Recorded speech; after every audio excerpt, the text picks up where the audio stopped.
high society, sordid crimes and the consequences of them. The latest release of millions of files is helping us build the fullest picture of Jeffrey Epstein's wretched life. Among them are these new images of Andrew Mountbatten Windsor. He's always denied any allegations against him. But these files aren't just about lurid photos or ill-advised friendships. They document in precise detail exactly what Epstein did. One document here shows a list of some of the witnesses. It looks dry and methodical until you see the ages, 17 years old, for all these victims at high school. These were school children, and they were abused hundreds of times. There is further fallout from the Epstein files. British Prime Minister Keir Starmer says the disgraced former Prince Andrew Mountbatten Windsor should testify before the US. 3 million pages, 2,000 videos, and 180,000 pictures, mentioning people such as the US President, the then Prince Andrew, and Elon Musk. These are just a sample of what the enormous amount of new documents released by the Justice Department contain. We did not protect President Trump. We didn't protect or not protect anybody. The latest Epstein files were made public after they were withheld from an initial release in December.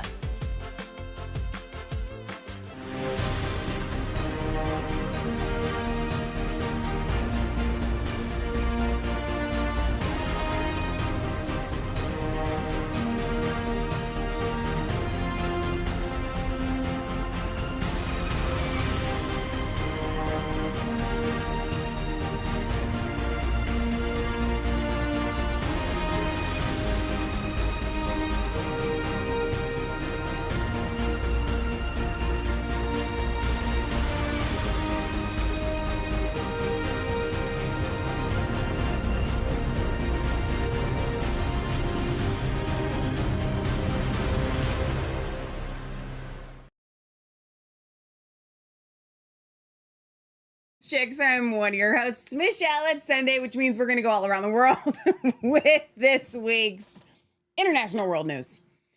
Epstein. Step right up. Y'all ain't ready. Or you are, actually. We're so ready. I'm so actually over this. I'm so glad that the things that we've already known are coming to light. And we're going to get into it and the whole 9 yards. And there are some things in here, I think, that will actually surprise some people. Maybe not you. But I think that some of it will be a little bit like, oh, wow, I didn't see that one coming. I love Leah's title here. Epstein's vast international web of perversion. And the question has to be asked. And Leah said this to me prior to today's show. She's like, why? Why did Epstein have so many international connections? We're not just talking about the people that were part of his, sex ring and using his quote unquote services. We're not just talking about that. He had literal connections. And to what end? For what purpose? Is it just to control the world? I don't think he's that big. Yes, he is a criminal mastermind, but I don't know. I think there's something deeper there. So we're going to get into all of that today and more. And we do have, like Leah has been trying, and I have some of my own, actually. We should just start with mine because mine are like the best. Commercial breaks. We're trying to bring a little bit more levity, you know what I'm saying, to the show, a little bit more lightness, because when you're talking about international sex rings, okay, Pumpkin, you have to lighten the mood a little or you'll just cry. So we're going to get into even some fun commercial breaks, which usually just consist of fun animal videos. That's what I have. That's mostly what I have is fun, because why not? Like sometimes I stop and consider my life choices. I could forget saving the world, forget telling the truth on every moss-covered rock that's got, not even buried treasure, but buried secrets underneath. Like, forget turning all that over. Forget telling you guys all the deepest, the most awful, diabolical things that the world has to offer. Forget that. Just throw it away. Why can't I just be the podcaster that shares funny animal videos? Life choices, right? So if anybody ever comes at Leah and I, and you don't, because you've been here long enough, we've been doing this for 9 years. If anyone were to ever try to think that Leah and I did this for clicks or views or money or fame, which we get very little of any of those things. But we put in literally a full-time, this is a full-time job for us. I mean, it's 40 hours a week at least of time and effort into this. If we were just doing it for clicks and fame and money, we would be doing something else. We would be doing animal videos. We would focus like way more on our homestead. We would be doing all, but God said, Leah and Michelle, I need you to expose international webs of perversion. And so here we are, right? So fun. Greatest show on the internet. And Leah looks so nice. As I like to remind everybody, the most professional news program you will ever find from the beginning of time till the end of all time. In, like the high school yearbook of podcasters, you're going to open up, you're going to see Resistance Chicks. And underneath of it, it is going to say the most professional news broadcast that ever aired.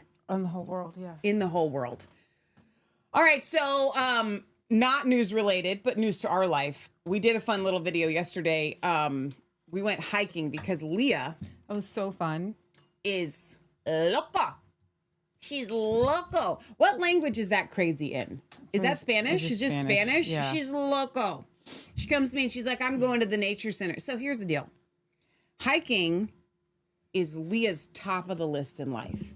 It's so up there. Okay. It's, where it is for me? Like out of a 1 out of a 10, Leah, it's a 10. Okay. For me, I'm like a 2 on the hiking thing. Is it really that bad? It's not bad. No, I'm not saying that's okay. So negative would be like a negative. Okay. Let's say 1 through 10 are like, love to do this thing. 0 is I like it. Okay. 10 is I love it. Right. So that's where it is on that. I'm not in the negative of I don't like it, but it's not like, yeah. Okay. So, but for Leah, it's there. So 15 degrees. No snow has melted.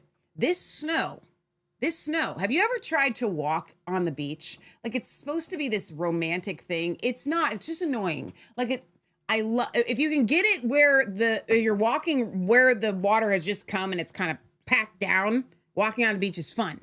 You know what I'm saying? It's nice because I love the beach and I love the beauty of the beach and it's very grounding, love it. But the actual walking part, if you start focusing, like if you're walking like down to the beach, those first 300 feet to just get down there, it's miserable. Why? Because your feet are like sinking in that sand. That was our whole hike of snow because it was so cold. And it's been so cold since the snowpocalypse that we had here in southwestern Ohio that thing is melted. It will not pack down. Like it won't compact. So no matter how many people have hiked on these trails, and you would think, and Leah thought, twice we've gone, like fool me once. If we go another time, you better not think that it's going to be packed down because it is literally not.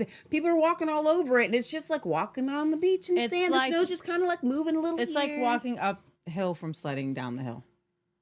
No, it's not, because when the snow actually is heavy, you know what I mean? You can get your foot grip, and then you kind of create these like plates that you're walking in. It's just sand. It's like walking uphill in sand. It took a little longer than I expected. I came home after 15 degrees. Hypothermia started to set in, not because I was cold during the hike, because I wasn't, but because I had sweat so much that then that sweat started to turn cold when I wasn't hiking anymore. I came home, I was soaking wet. She thanked me later for the great workout. It was a fun workout. It was outside. I love outside. So it was beautiful. It was beautiful. We had the hill, like giant hills, and it was like hell after snow after snow after snow. And so we made a little video if you guys want to watch it. It's gorgeous. All of that to say that, but except for the gorgeous part is brief. Most of it is watching Leah clear steps. I watched the whole thing last night. It's kind of a little like you're watching it. You're like, Leah, steady. I needed a GoPro, but then we crossed a little creek river thing. And you got your boot stuck in the water. So now you've heard all about it. Okay, so that's our news. That's it. That's all we've got. Now and I told them, Jeffrey Epstein is going to be a good portion of the show, but we have lots of commercial breaks because not only do I know you have commercial breaks, You have some? I'm by my own. Yeah, I had a whole different show for today, honestly. And then somebody posted that the Princess of Norway, the Princess of Norway, she's in the Epstein files. Oh, what just happened? And there are so many people. I began to question, like, what is going on here? I don't have that many friends. So Every person that emails Jeffrey Epstein feels we're gonna create a storyline here for you guys tonight. This afternoon. That I think is going to help make sense of a lot of this stuff. Okay. And it goes with healing for the fractured soul. Oh. I'm just going to give you the punchline. No. Jeffrey Epstein is a psychopath. 100%. And his psychopathic trait is he has what I believe he has was malignant. He's a malignant empath. He was a malignant empath. Did you just make that up? No, we've talked about it on our show. I know. There's an empath, and then a malignant empaths are able to feel your feelings. Now, most people think that empathic people are compassionate. A malignant empath will feel what you're feeling, will understand who you are at a depth that you don't understand yourself, and then use that against you. Scott Kesterson. Okay? So Jeffrey Epstein and his jovial personality... Yeah. He was sent by some organization. Now, remember, he's connected to a lot of high-profile people. He was the financier for the guy who ran Abercrombie and Finch, and what else did he run? Put the name in the chat. He's in Ohio. He's got the largest estate in Ohio. And Jeffrey Epstein has the second largest estate in Ohio. Wasn't it the limited guy? The limited Abercrombie guy, yeah. So there's that guy. And then there's Ehud Barak, who was the former prime minister of Israel. Right. And Ehud Barak's assistant stayed often at Jeffrey Epstein's estate. And we're supposed to believe that Jeffrey is not working for Mossad and Israel and the Israeli government at large. Never happened. We're also supposed to believe that he just happens to keep this girlfriend around, Ghislaine Maxwell, whose dad was given a state funeral in 1991 when he Israeli state was probably offed by the very people that,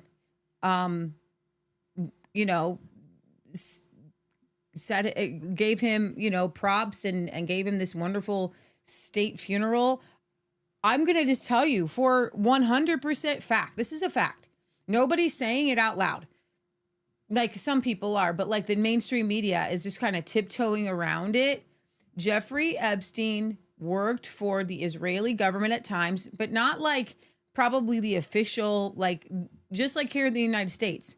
They have different factions as well. Sure. Jeffrey Epstein's Jewish, man. He's Jewish. He has the Israeli defense uniforms sitting in the closet where they give people extra clothes for when they come and do the shenanigans. I'm going to play a video a little bit with Mike Benz. Hopefully I'm not going to play like long videos for you guys, but you need to understand. Les Wexner. Thank you, Sherry. You guys are awesome. Lex Luthor, what we're going to call him. I shouldn't remember that. Lex Luthor. Right. Okay. And Jeffrey Epstein is very much like Lex Luthor. Like he just very much is. And Superman there. So in this international strategy, web of perversion, Jeffrey Epstein, I don't believe he was necessary. Like part of it was to get these guys in compromising positions. Sure. So then they would need to cover for Epstein. And he had to get into every different government that he could. Like, why is he trying to get into the government of Norway? And he's a psychopath. He's literally like Andrew Tate, but smarter. But here's a lot smarter. And he had other people to lend him guidance on what they wanted him to do. So then he's a profiler. Mm-hmm. He'll profile men and women. And every single one of these people, when you read these emails, they're laughing. They're joking. He's funny. Even Fergie, who is, with Prince Andrew, email came out where she said, just marry me already. Stop it. No. So this guy is a psycho. So I'm not going to give these people a pass. Wow. Okay? But these men and women fell in love with Epstein and believed he was their bestie. Yeah, that makes a lot of sense. This is the psychopathic traits. How does this princess of Norway, she was a single mom. Yeah. She had a 4-year-old son. She married the Prince of Norway. Yeah. Okay. Well, her son is on trial this week for 28 felonies, Dear God. including rape. No. She has to now, in addition to that, navigate emails in which she's flirting back and forth with Jeffrey Epstein. I'm not laughing at these. I am. No, I totally am. I'm laughing at these I didn't people. even know there was a princess of Norway. Okay, Well, we know we did. We're it. Yeah, yeah, exactly. I got my crown and everything. Can't you tell? It's made of gold. Oh my God. Solid gold. It's pretty heavy. Plastic. So this princess of Norway, the whole Norwegian government now has to pull a royal family thing that the UK has had to do with Prince Andrew's. Like, she's not really married to the prince, and she's not really part of the, like, she is married. That's not what I meant.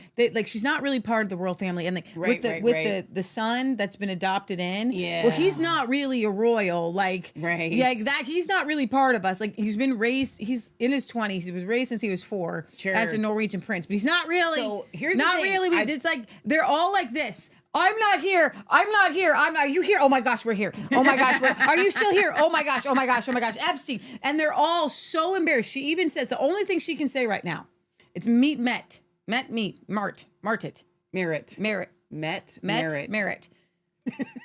her name. Yeah, that's the princess chick. All she can say is, and honestly, she's more embarrassed about this Epstein thing than the fact that her son is facing 28 counts felonies. But nobody is, the royal family will not be in the courtroom with this kid. They have they're cutting him off. We're done with you. More has come out with Prince Andrew. Yeah, I know. And it's gross. Yeah. And I am going to do my best to make it family friendly. Because the things that I've read, I will tell you this. Did you vomit in your mouth? No, I cried. Oh. I cried. I said, God, this stuff can't be real. This is an international web of perversion. Yeah. And and so Jeffrey Epstein literally would reach into your inner pervert and then give you an excuse to let it out. No. Obviously. He's got the Slovakian security minister that just had to resign. Yeah. There's a lot of countries. And how does he keep track of who he's trying to be buddies with? And Slovakia's on your list. Sure. Any country is up for grabs. The guy who's putting together the Olympics in LA has now had to be is now having to come out, and he's embarrassed of his relationship with Ghislaine. You're kidding. These people they're not attractive people. Let's just, they're not. So that Merritt girl, though, like, she's beautiful. She's drop dead gorgeous. So this is what psychopaths do. Fergie has a high opinion of herself. As she got older, she aged. Yeah, but she was pretty. Okay, but she had a higher opinion of herself. Okay. Than merited and warranted. Okay. But yeah, a psychopath will play on a narcissist. Sure. I am beautiful. I am so amazing. Beautiful. I'm gonna just throw out there my own best AI conversation between Fergie and Epstein. Yeah. You are so amazing to Fergie. You can do anything. You're really up there. Because she in some of the emails she's like I can organize you a state visit and I can get you anywhere. So what they do is they trap you in your own narcissism. Oh, yeah. Okay? In your strengths that you feel you're strong in. Yeah. This is the way Epstein worked.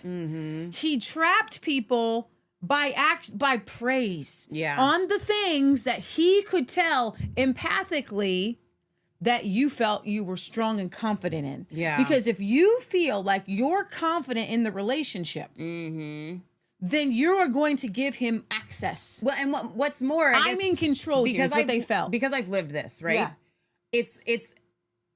It's not just so that you feel confident, it's so that you feel like you are in control of the relationship. And they all did. The emails are all... Like, I'm the one. You are coming to me because I am great, because I have something that... Because I'm above you, right? So I'm superior to you. Yeah. Scott never appealed to my looks. He always appealed to my spirituality. Exactly, because that right? he Because he knew empathically that could that tell was my strength. where like, you felt strong was in. drawing on that, like, oh, Michelle, you know all this stuff. Da, da, da, da, da. That was always the appeal. So in these circles, you have to wonder, and I do wonder this is still a mystery. Why did he target these certain people? Sure. But they were very much targets. And you'll see with Richard Branson, who is a great big pervert. Right. I'm not going to show you, and maybe you guys have seen the logo of his original airline. He's an airline. He's got Virgin everything. Yeah, Virgin he's Mobile, yeah, Virgin. yeah. So it's supposed to be the Gemini twins, but it's two naked, like 11-year-old girls together. And I don't think it's always that word virgin. Yeah. I think it's a great word in actuality. I Yeah, love like the virgin word. olive oil. Well, just That's the what way I just mean in general. Like I think your virtue, your virginity, I think it's a good thing. Every time I have seen any of his stuff, that word virgin just feels weird to me. And it's written in blood.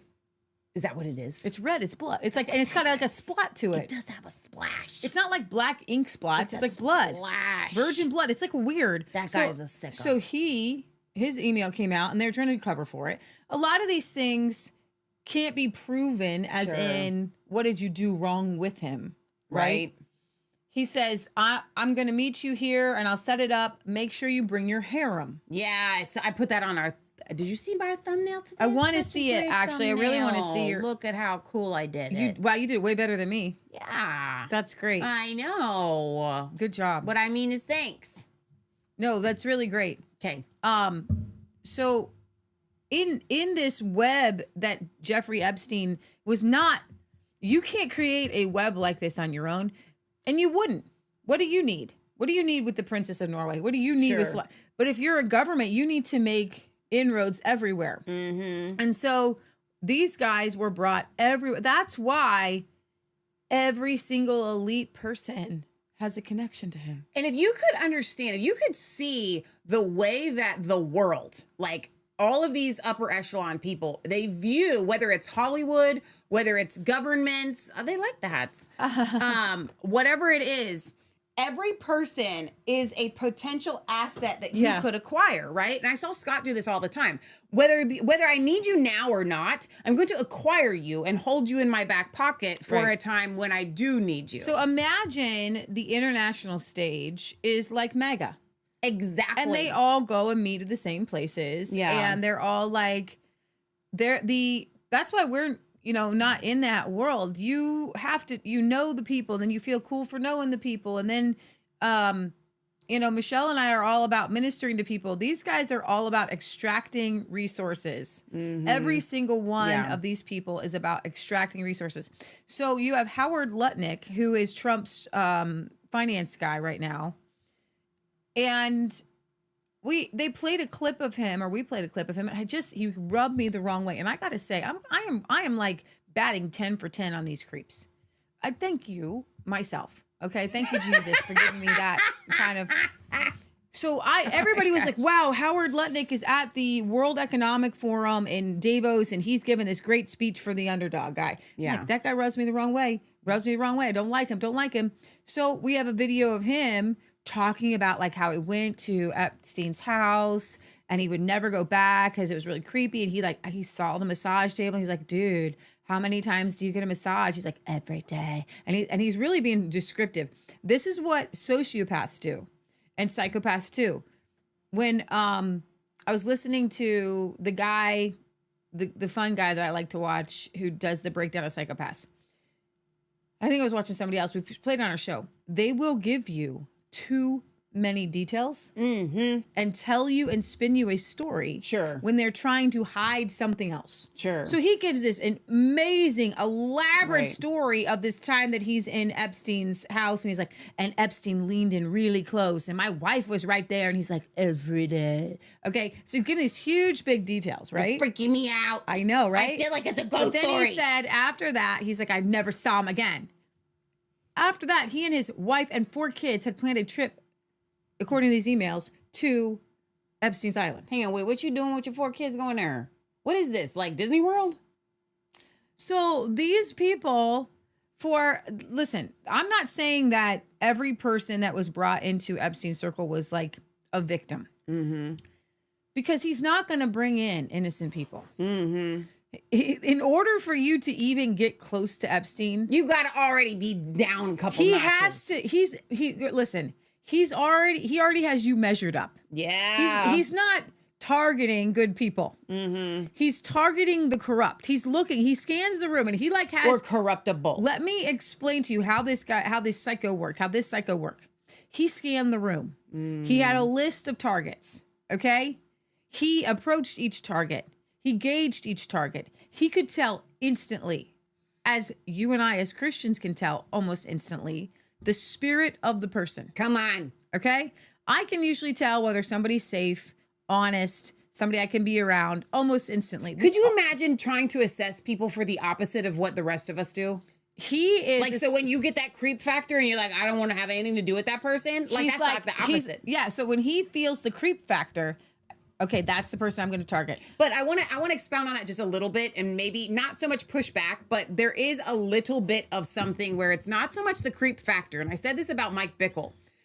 These men, they love to like a lot. They're like, oh, women were just throwing themselves at me. No, they weren't, because you're still in it for the thrill. No. So there's a bit so I like the word more, not the corrupted, but the corruptible. The people that have this underlying, it's not on the surface. It's not the surface creep factor that he's feeling. He's feeling this underlying, I'm good on the outside. I've never been able to express my inner disgusting. That's what it is. I am moldable to your He wants you perverted clay. What he does for what he Because it's offers, a thrill for him. what he offers people, that's the thrill.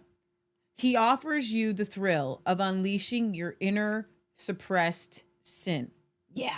Right? Yes. He's like he's looking for those people who on the surface, I want to break free. Yeah. But I'm trying to be a good person. Sure. Or I'm forced to be like Prince Andrews. yeah, I've grown up. I had to do the right thing. I don't want to do the right thing. I'd rather be a pervert.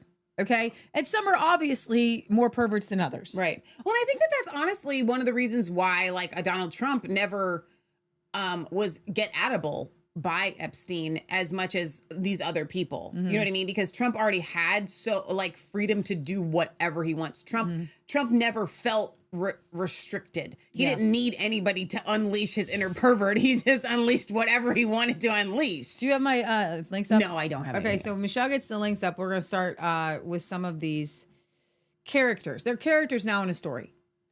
I literally had no idea who the Princess of Norway was, but now I do. I had no idea who the Slovakian National Security Advisor was. So I'll start with him.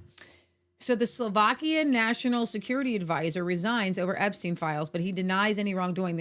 And you know what's amazing is Epstein purposefully poses in pictures with all of the people. Sure. That it's like, It's not a for coincidence me- that all these pictures exist. for me, what I'm looking at is these are pictures that get then put in a file. And that's why there's an Epstein file. Sure. Because I got this guy, this is what this guy looks like. He's not going to remember all of you, but you're going to remember him. Yeah. Right? So he has to actually get a picture of the guy that his target, because he's not superhuman. Yeah. Right? Epstein showed the pair had exchanged emails talking about young women. So what Epstein did for the men was he was offering Lajkak issued a statement denying any wrongdoing and condemning Epstein's crimes. And this is where we are losing these. I'm done with you. Because just like with Lutnick and all these other people, your lies are catching up with it without any real substance, but said he would offer his resignation so the situation would not be used to attack the prime minister. It says, not because of having done anything criminal or unethical. Fico announced in a video message on Facebook on Saturday that he had accepted this resignation.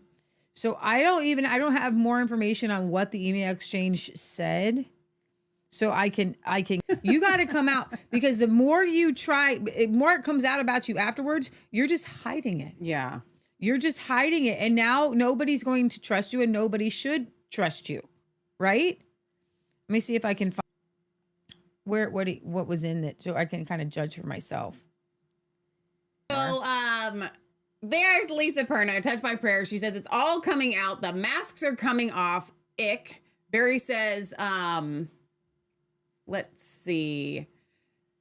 Sarah Ferguson was a plank when she divorced Andrew. She didn't stop or curb her spending, but her wealth dwindled fast. She was in with Epstein, obviously for money. She also promised a reporter called the fake chic access to Andrew for money after her divorce, and told her he had Arab connections to the Arabian princes. Okay, so for this Lajak guy, Lajkak, who didn't have anything to do really with him, his name comes up 346 times. 346 times. In one exchange of phone messages, someone named Miro Lajkak appears to be joshing with an unnamed Epstein. Regards from Kiev, just to confirm that girls here are as gorgeous as ever. The same conversation contains the line, "I love Lavro." Remind Steve about the invitation to come to Slovakia and meet Fico. That's not really great.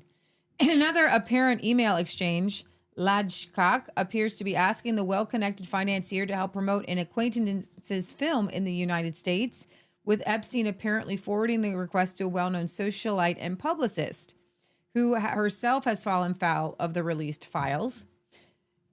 So yes, these people and here's the thing. I think that having been a little bit in MAGA, I can really understand now.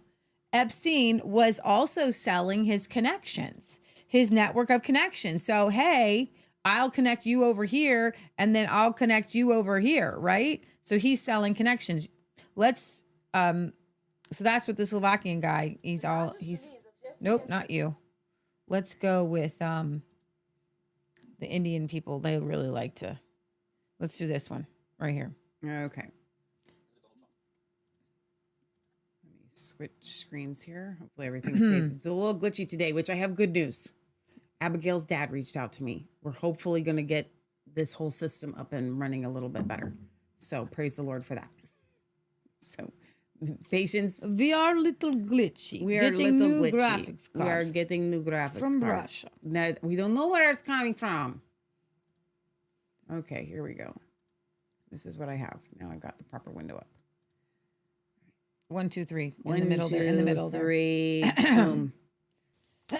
There is further fallout from the Epstein. Andrew should testify before the U.S. Congress about his links to the deceased child sex offender Jeffrey Epstein. His comments come in the wake of newly disclosed U.S. government files on Epstein, which include thousands of videos, images and references to public figures, including the former British prince and U.S. President Donald Trump. 3 million pages, 2,000 videos and 180,000 pictures, mentioning people such as the US President, the then Prince Andrew, and Elon Musk. These are just a sample of what the enormous amount of new documents released by the Justice Department contain. We did not protect President Trump. We didn't protect or not protect anybody. The latest Epstein files were made public after they were withheld from an initial release in December. The new records include thousands of references to Donald Trump, including emails in which Epstein and others shared news articles about him, commented on his politics, or gossiped about him and his family. The then Prince Andrew's name appeared several hundred times, including in an email chain which the prince invited Epstein to Buckingham Palace in 2010, the month after Epstein had been released from house arrest for procuring an underage girl for prostitution. There were also exchanges between Epstein and powerful businessmen, such as billionaire Elon Musk and Microsoft co-founder Bill Gates. The late Jeffrey Epstein and his relationships with the world's richest and most powerful people have been a source of intense intrigue for conspiracy theorists, online sleuths, and parts of Trump's MAGA base. But the man responsible for the latest release is not convinced this tranche will end the focus on the files. There's a hunger or a thirst for information that I do not think will be satisfied by the review of these documents. Blanche said the release marked the end of the process, but survivors of Epstein's crimes have said in a statement, this is not over. Andrew Lowney is a journalist and the author of the book entitled The Rise and Fall of the House of York. I asked him how damaging this latest release is to the royal family. Well, I think it's very damaging to Andrew and to Sarah Ferguson. I mean, I think this is really the nail in their coffin. I think it's an opportunity for the royal family. I think if they seize this and totally distance themselves from Andrew, I think are open about when they knew about the problems with Andrew and why they didn't do anything about it then I think public disquiet can be satisfied. But I think if there's a sense that Andrew continues to be able to be protected by the royal family, then I think this is going to cause some big problems. I understand that the FBI, for example, passed information to the Metropolitan Police, for example, several years ago that wasn't followed up, and that the royal family knew about many of these allegations some time ago and did nothing there. It seems to be that they only react once the story goes public. Now, how damaging is this for the king?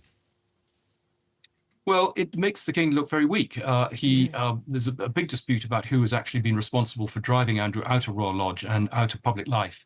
Some people say it's Prince William, who's kind of stiffened Charles's sinews. Others say it's entirely Charles. And my own feeling is that Charles is by character not someone who likes confrontation, and so he's kind of ducked this issue for a long time. I do think that it makes him appear weak. Andrew seems to be calling the shots. We had information last week that Andrew was refusing to move to Sandringham. It doesn't make the king look like he's in control. Now, what's the fallout of all this on the two princesses, the daughters of Andrew, Beatrice and Eugenie? Well, I mean, there's some public sympathy for the daughters, the sense that they are innocents in this. I myself don't believe that. I'll be writing about them in the updated paperback of my book. I think the king would be wise to distance himself from them as well. Wow. I think Why the deal is that? was that they would... Because I think that they have also, like their parents, been capitalising on their royal links to make money for themselves. Now, Starmer has suggested that Andrew should testify in the US. Will that take the pressure off, you think?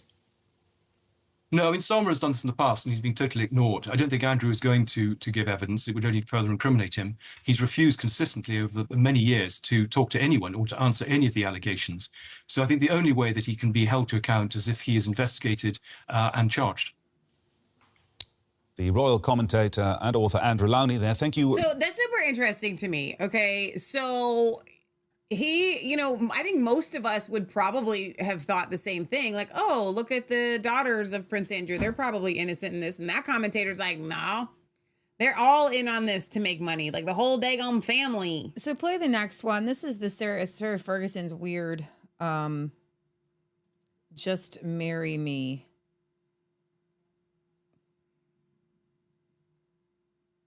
Newly released U.S. Department of Justice documents are sending shockwaves through royal watchers tonight, revealing deeply personal emails exchanged between Sarah Ferguson, the former Duchess of York, and convicted sex offender Jeffrey Epstein months after his release from jail. According to the DOJ file cache made public Friday, Ferguson referred to Epstein as a legend and even wrote the line that is now dominating headlines, "Just marry me." The message dated January emotional support, calling him a spectacular and special friend. In another exchange from 2009, contained within the DOJ archive, she tells him, quote, "I can organize anything," after he inquired about arranging what appears to be a VIP London experience. The documents reference possible access to Buckingham Palace apartments, although the files themselves do not confirm whether any visit actually occurred, according to the material published in the government release. The cache also paints a picture of continued communication, even as Epstein's legal and reputational crisis escalated globally. Emails cited in the DOJ release show Epstein attempting to coordinate a public relations defense, including drafts of statements he hoped Ferguson would issue denying he was a pedophile. In correspondence with publicist Mike Citrick, included in the same document batch, Epstein discusses applying pressure to secure a public retraction. Ferguson's representatives have previously stated, according to archived media responses referenced in the file context, that certain emails were written under legal threat. Another layer of controversy involves references to Ferguson's daughters, Princess Beatrice and Princess Eugenie. A July 2010 message included in the DOJ materials shows Epstein asking if the young royals could greet an unnamed visitor while in London. Ferguson responds with travel details about both daughters. Royal analysts say the inclusion of family logistics in the exchange is likely to intensify scrutiny over boundaries maintained after Epstein's conviction, as highlighted by commentary surrounding the document release. The documents also reopened discussion about Epstein's broader ties to Andrew, Ferguson's former husband. Separate records within the same DOJ release reference continued social contact between Epstein and Andrew after the financier's release from custody. Former Prince Andrew has repeatedly denied wrongdoing and previously settled a civil sexual assault lawsuit without admitting liability. The renewed focus arrives as public debate over royal accountability resurfaces, driven by the scale and detail of the government's newly published archive. For Ferguson, the revelations risk reviving a chapter she publicly tried to close more than a decade ago. This is obviously... It's more than embarrassing. This shows a level of relationships that these people had, that they felt like they were friends. Yeah. Jeffrey didn't have friends. He had Marks. But for all of these other people, they are making connections. They're feeling close to the guy, right? They're feeling like he is a friend of theirs. And that is what makes this so repulsive. Okay, let's go over here to the Sky News. What are the big revelations? We'll skip over some of the ones that we... Go ahead. You can go 125, I guess, on this. Let's go straight to Washington for the latest on the big developing story tonight.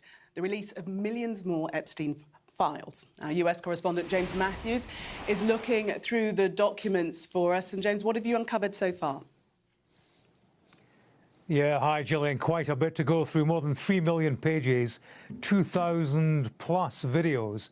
And in terms of the number of images, more than 180,000. This was publication day by the Department of Justice. Belatedly, of course. They all should have been out 6 weeks ago by law. But there's a lot in there. We have lifted some of the detail, and there are some familiar faces in there. Prince Andrew, or the man formerly known as Prince Andrew, gets a mention. So does Lord Peter Mandelson. Let me read you, Gillian, a few email exchanges, first of all between Prince Andrew and Jeffrey Epstein. Interesting for a number of reasons, one of which is the ease of access that Jeffrey Epstein appeared to have to Buckingham Palace. Let's go through just some of the emails. On the 11th of August in 2010, Epstein sent an email to former Prince Andrew, and he said this: "I have a friend who I think you might enjoy having dinner with. She'll be in London 20 to 24.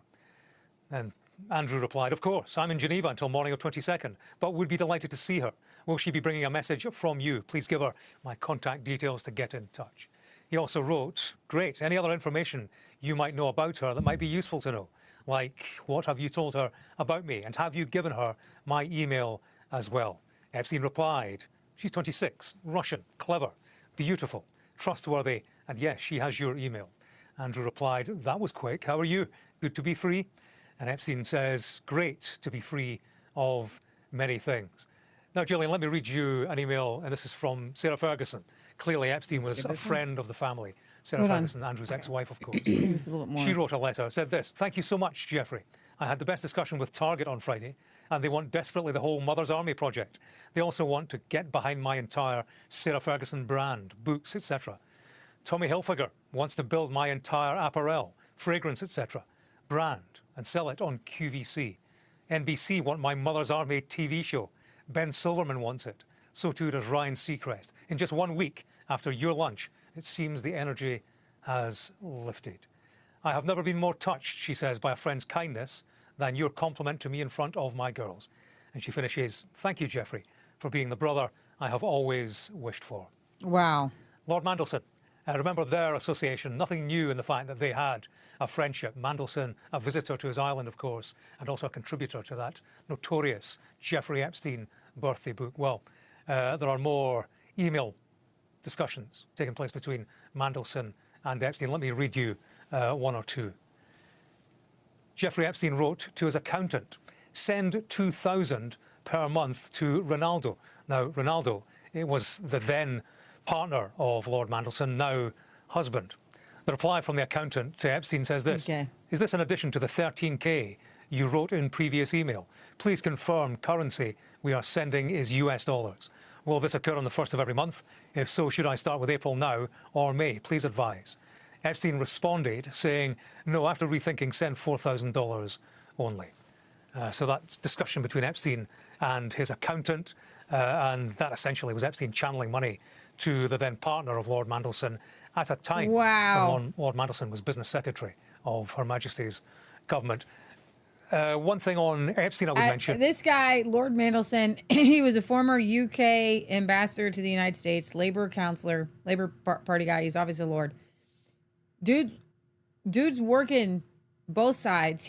And he's getting, here's the thing. This, you would think, would be a crime. Why is Jeffrey Epstein sending a member of the UK government $4,000 a month? Well, it was going to be 13. It was going to be 13, yeah. And he's like, nah, not that much. There's a crime there somewhere, right? Gillian, there is a psychological report, more than 80 pages, all of them completely redacted. There is a scrap of information, and it is this. Relates to a month before he died in jail, was deemed to have taken his own life. And it says, no significant mental health issues. Threat to self, low.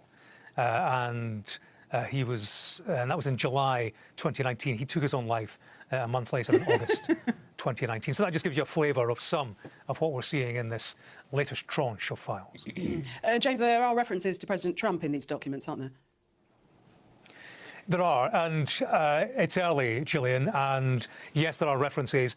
How concrete they are is debatable at this stage, so I won't go into any too much detail. But yeah, he's mentioned, there is the mention of an FBI tip-off line, and his name is it's mentioned in conjunction with that. I'll say no more at this stage. I will say, or I will give you the White House response to that subject matter. They say this. There is a very descriptive, disgusting reference to Trump.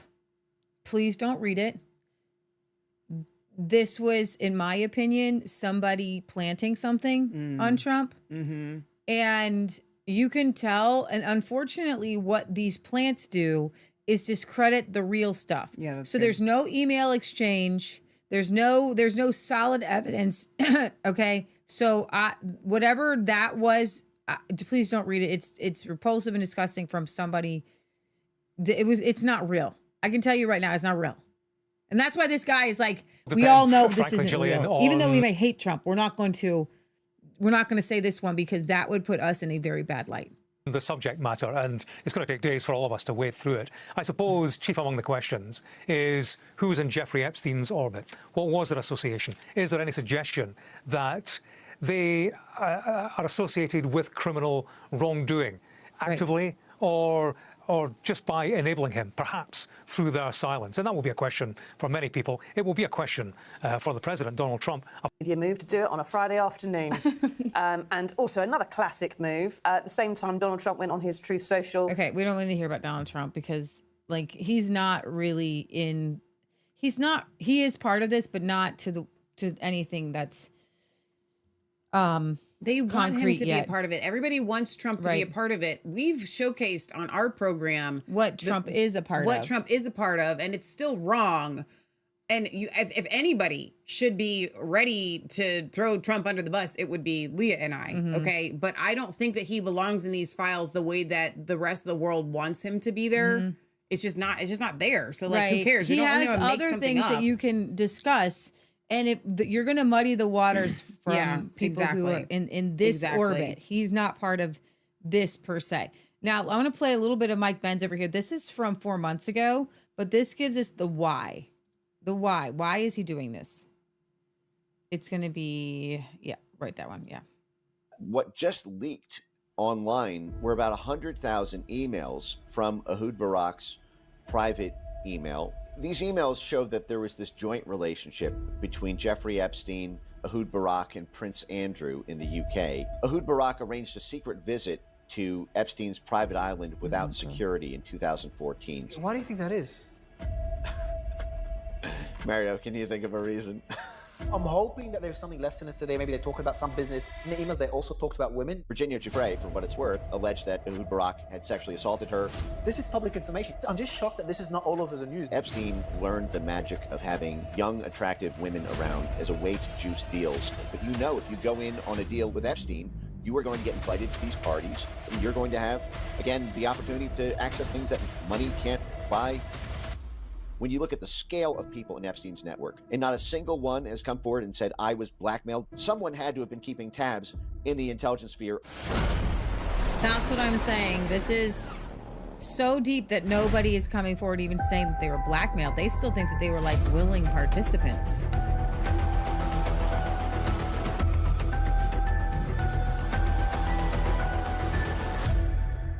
I highly recommend anyone listening, go back to part 1. It's so worth it. Because as I said in my tweet, so I drafted the tweet for the interview. Yeah, and I said, like, you're just so good at doing this. And I praised you. I sent you a DM. I don't know if you saw it. Just praising you at how good you are at articulating things and how deep you go into something when you focus on it. Former Attorney General of the United States in the late 1960s, who would then himself also be arrested through as for his role in the Watergate. But they did it for Robert Maxwell, which kind of reaffirms the theory that he had some sort of relationship with Mossad. And also to remind you, Mike, because people might be watching, so we talked about Leslie Wexner, the relationship there with that, the logistics company, and that relationship that was very, very shady, from the Iran-Contra to kind of bringing that head office to where Leslie Wexner's empire, what was the brand called? The company. Oh, you're talking about the Limited Brands? Yeah. So we talked about Yeah, we talked about that one. Just to remind you, we've covered that relationship at the end of the previous part 1. So that was, we kind of just finished that one, and we got into Robert Maxwell, which you just introduced us to. And so you're saying Robert Maxwell had a ceremony when he died. He died under mysterious circumstances. Who was the last person? I remember it was something fishy about the last person that saw Robert Maxwell. Do you know who that was? I can't remember. I remember hearing somewhere the last person that saw him was also a questionable person that was related. Also, maybe unrelated, maybe a coincidence. I'm not sure if you know this. Blinken's stepfather was Robert Maxwell's closest confidant and the last person to see him before death. Doesn't mean anything. I don't know if there's any dots to connect, but it's just, so Anthony Blinken's stepfather, Samuel Pissar, was Robert Maxwell's closest confidant, lawyer, and the last person to speak to him before his suspicious 1991 death. No, you probably know this. I know how deep you go into these things. I've seen that reported as well. But this is, again, these high-level connections between the U.S., Israeli foreign policy establishment and how Epstein runs through both political aisle sides of that story, from the Republican Ronald Reagan network to the Democrat Tony Blinken, Barack Obama, Bill Clinton network. I brought up the Leslie Wexner side of this because just in this time period in the 1990s, there's a lot more going on there. I think that the aspects that we covered related, primarily to the Southern Air Transport scandal, where the CI proprietary airline was moved directly to Columbus, Ohio, to service the company that Jeffrey Epstein had durable power of attorney over. But Leslie Wexner was also involved in political affairs and U.S. foreign policy. He was a major donor to U.S. universities and to Israeli causes.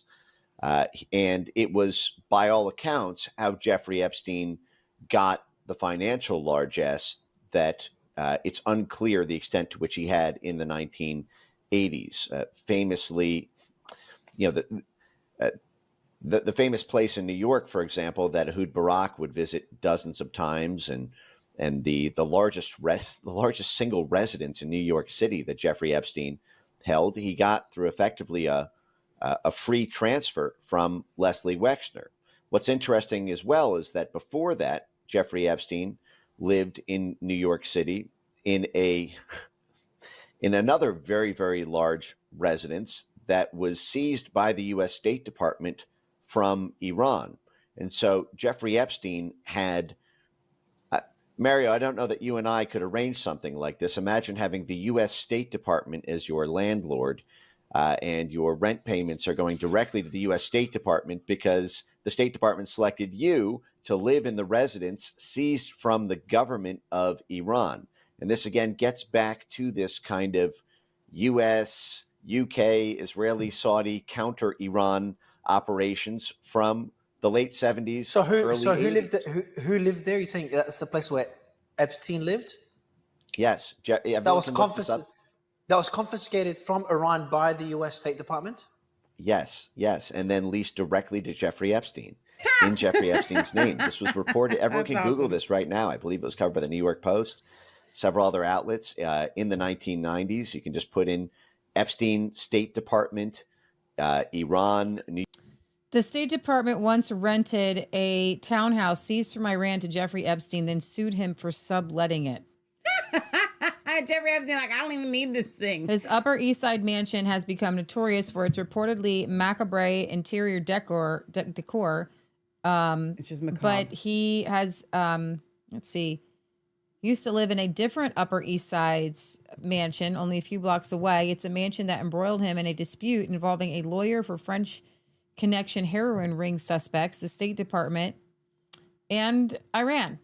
Say the now forgotten case laid out in newspaper clips from the time and extensive court documents offers a glimpse into the strange facet of Epstein's life at the time. Beginning in 1992, Epstein rented a former Iranian government building that had been taken over by the State Department during the Iranian Revolution.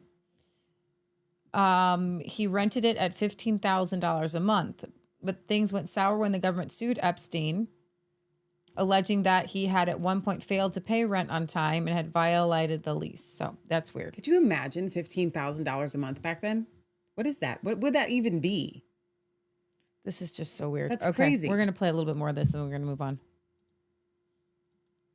New York City residents. And there's a funny story with this as well, because Epstein then got embroiled in a fight and a lawsuit with the U.S. State Department because he violated for a full State Department, CIA, potentially even USAID review of U.S.-Israeli development activity. For example, there were these qualified opportunity zones that were being set up to encourage Arab investment in Israeli businesses during the Bill Clinton administration. Some of those businesses included businesses owned by Leslie Wexner. So part of that you would have, for example, a way to qualify for these discounts on tariffs and U.S. economic investment in Arab countries if they had allowed or moved money through various Israeli-owned or blessed companies, for example, in Egypt and in the Horn of Africa. And I have very serious questions as to whether or not, given you had Wexner Industries that were qualified were qualified businesses for those opportunity zones, whether Epstein served as a go-between, given that it was his own companies he had durable power of attorney over.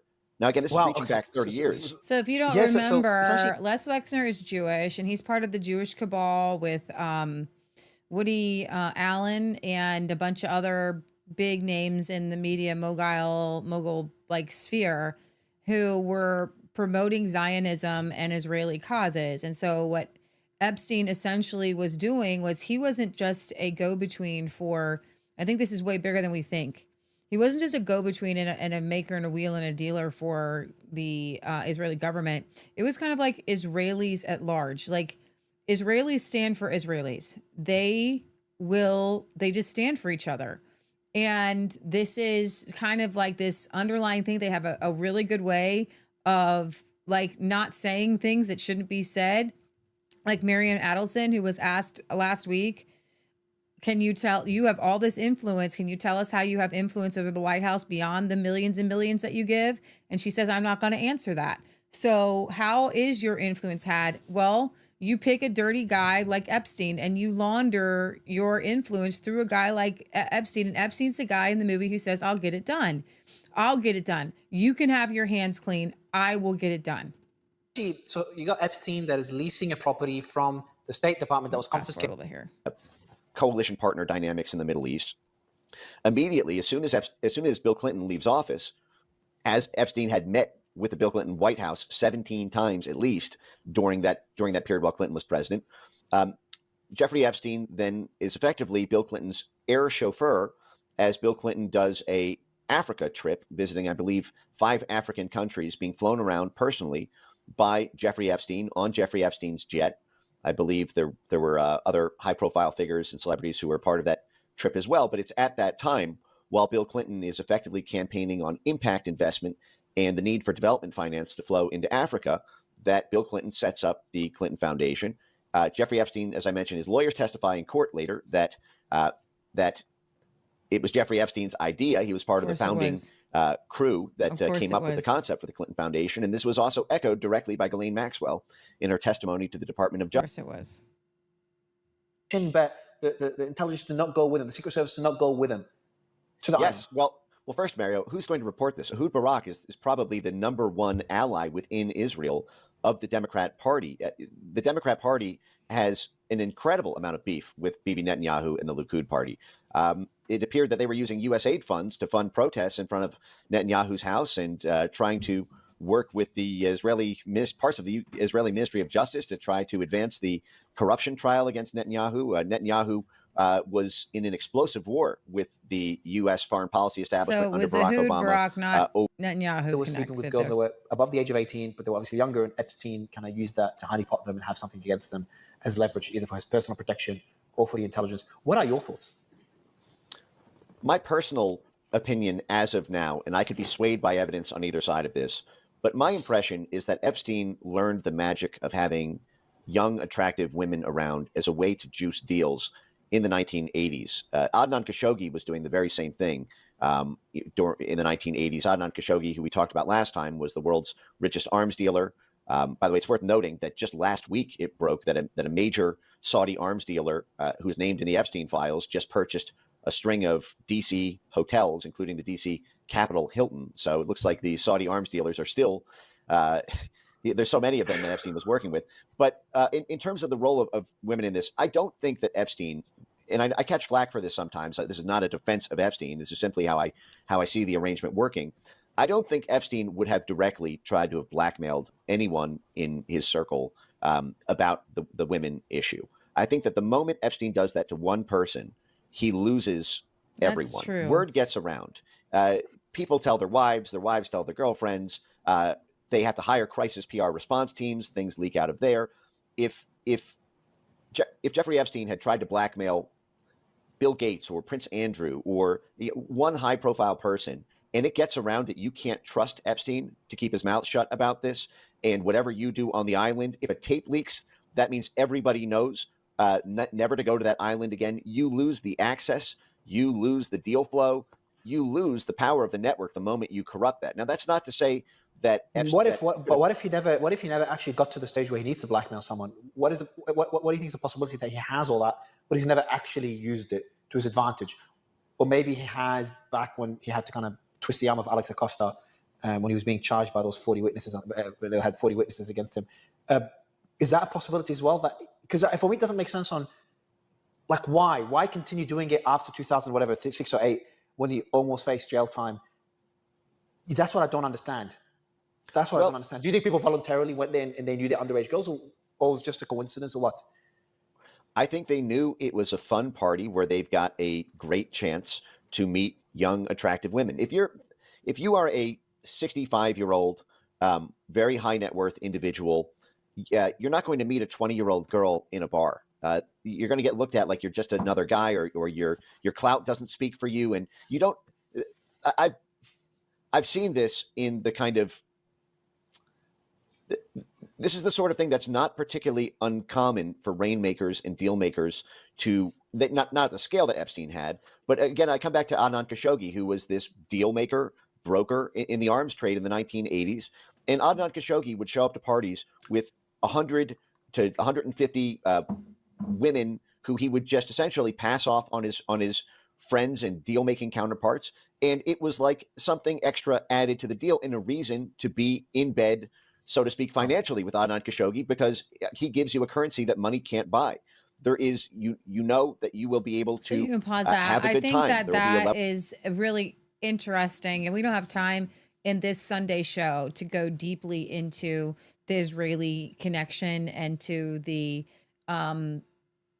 this vast network. He just created a vast network of influence. And you can read from the email from Fergie that he got her something that she wanted. These deals, obviously it didn't pan out as well as she had kind of hoped. But there was some access that he wanted to the British royal family, and Prince Andrew and Fergie was that. And well, don't you remember? You may not remember this. I actually do remember around that time where there was a bunch of buzz around Fergie, and she was doing a lot of shows, and she did have clothing deals, and she was like on commercials, and there was a very brief period of time. It just didn't really take off. But I want to go back to what he said there because I think this is really important, and it really kind of sparked something in my head. Jeffrey Epstein didn't, and you all have experienced this in some way or another. It's not the fact that you need to use that as blackmail. It's not like you need to actually make the threat. That's not the point. The point is that he's just got it. And so it is better for you to be on the good side of Jeffrey Epstein than on the bad side. Yeah, and I think Mike Benz's take on it is better than the idea that Epstein was garnering blackmail. Yeah. You've seen it in all the movies. It's not that these big kingpins are trying to blackmail you with the women around them. It's that they are using the women around them to give you something that you want, something that you can't buy. But knowing that it makes them own you. Like they do own you without it. No words need to be exchanged. You don't need to blackmail anybody. You have become owned by that person. I think that in the back of Epstein's mind is, if I go down, I'm going to take you guys with me. But I think I think it's more subtle than that as a psychopath. It's not a matter of needing it for blackmail. It's about needing it just so that you can own that person's very will. Yeah. I was going to say soul, but I think will applies better. Meaning these people want to please you. These people want to make deals for you. These people want to pull strings for you because you own their will. They don't think that you're blackmailing them. They don't think you're pulling strings. They think that they are your friend and they want to do these things for you. But Jeffrey Epstein is fully aware that it's not that he's just making people want to do these things for him. He understands that when you take somebody beyond a normal level of depravity, and there is a normal level of depravity, when you take them beyond that normal level of depravity, you literally take a portion of their will, their soul, their mind, their emotions, and you put it in your pocket, and you can manipulate it as much as you want. And they will always be there to do what you're asking them to do. Yeah. I mean, you look at Lex Wexner, and he was, his guy under him was gay. It was Jeffrey Epstein and the other guy who ran Abercrombie, right? And it seems like this Lord Mandelson guy was gay as well. And, he was given money from Epstein, and there's just a level, it's like deeper and deeper levels of depravity, of disgustingness, of perversion that you really don't want to admit to. And it's too hard for these people to admit to. Speaking of admitting to things, we're going to get back to the Princess of Norway in a minute. But I want to talk about this, the LA Olympics guy. The latest collection of government files released on Jeffrey Epstein include emails from 2003 between Casey Wasserman. He is the head of the 2028 Los Angeles Olympics Organizing Committee, and Epstein's one-time girlfriend, Ghislaine Maxwell. Among the exchanges include Wasserman telling Maxwell, "I think of you all the time. So what do I have to do to see you in a tight leather outfit?" Wait, okay, so sometimes my just like complete, you people, like, that's so immature and stupid. Tacky. Yeah. Like that line, like that is so like it's barf. There's no depth to these people. They have no depth whatsoever. They have no depth. I just want you guys to see who this guy is. I'm going to close out some of these YouTube videos just so you have a visual of the guy running the Olympics here in a second. Oh, we did Slovakia. Where am I at here? That's a Reuters. That's the prime minister. Shoot. Hang on. These people have no shame. Like the shame is completely gone. They have no decorum. They don't. So for most of us building any kind of relationship, whether it's a friendship or a romantic relationship, there are levels that are normal for us to build to a closeness. And most of us enjoy that process of getting to know that person and building that closeness. These people don't do that at all. There's no fun for them in that. They literally jump straight to, I just met you, now let's talk dirty. You know what I mean? That's like gross. It is. That's what they do. Yeah, so this is a guy, but this was back in 2003, so it's been a minute, right? There's also an email exchange about massages and one in which Maxwell asked whether it will be foggy enough during an upcoming visit so that you can float naked down the beach and no one can see you unless they are close up. Okay, wait, just pause. See again. Vosterman says, or something like that. This is like, I can't think of any person that would want to have an exchange like that with anyone. So That's he so cheesy. says, I deeply regret my correspondence with Ghislaine Maxwell. It occurred long before the horrific crimes came to light.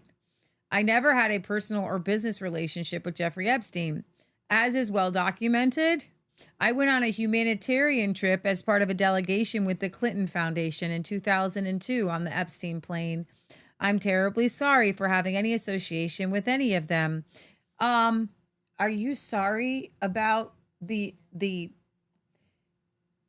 Here's about the deal. some of you come forward and talk about the stupidity in the emails? Like, you're not even. That's what I'm getting at. Float naked down. Like, what your relationship with this woman? I have friends, sir. At no time is being naked ever in my conversations with normal people, and normal people don't talk like that. So, sir, you're not a normal person, and you weren't a normal person in 2002. And you saying that you went on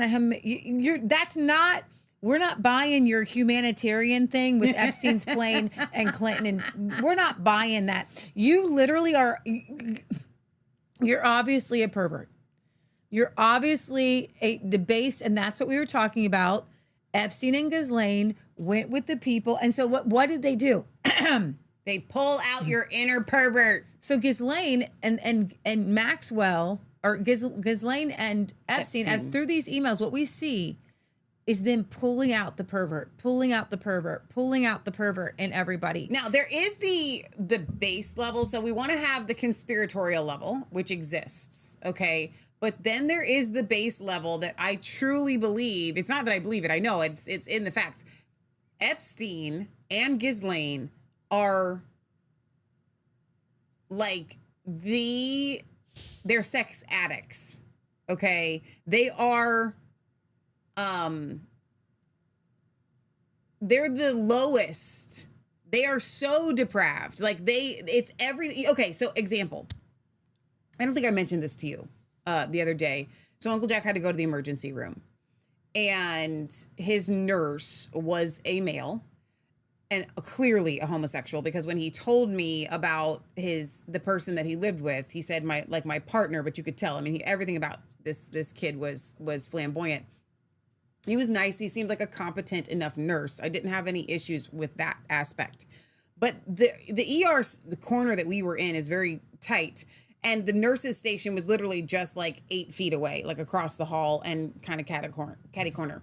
And I kept hearing there were at least 4 or 5 conversations that he was having with the female nurses, and they were all perverted.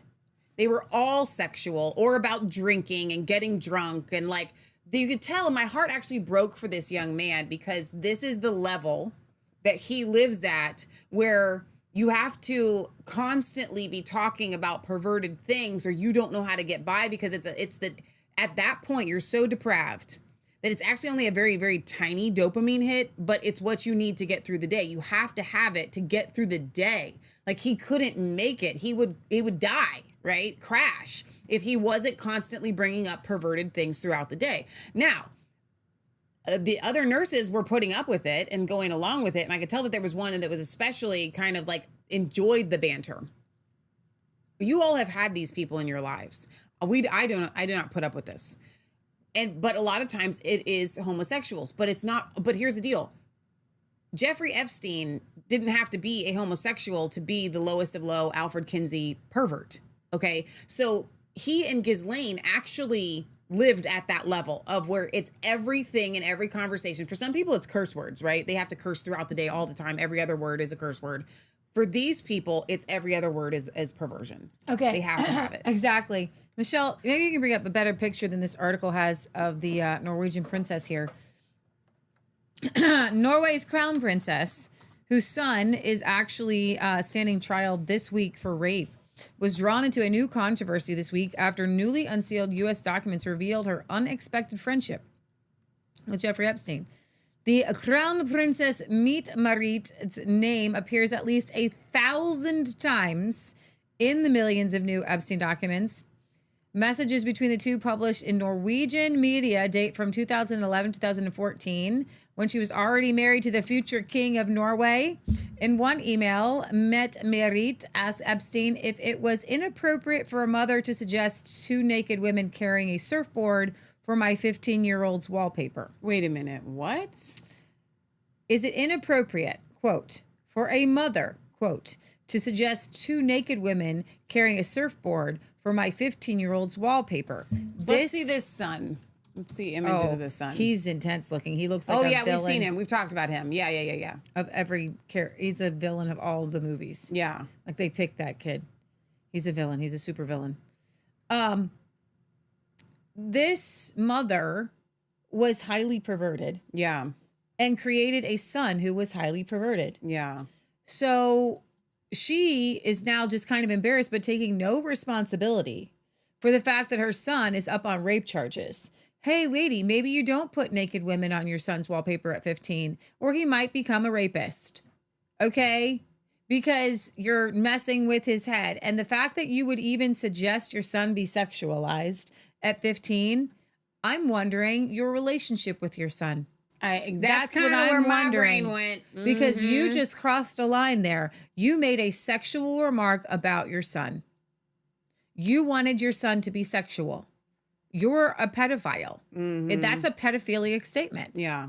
Okay, for your own son. That's an incestuous pedophilic statement. You're a sicko. I suggest the King of Norway to make her an ex. You know, to axe this marriage is what I was going to say. You got to distance yourself from these crazy people. And you know what? The people in Norway don't like her. Yeah. They think that she's wild and crazy already. They don't like her. She looks so innocent. Oh, doesn't she though? Yeah.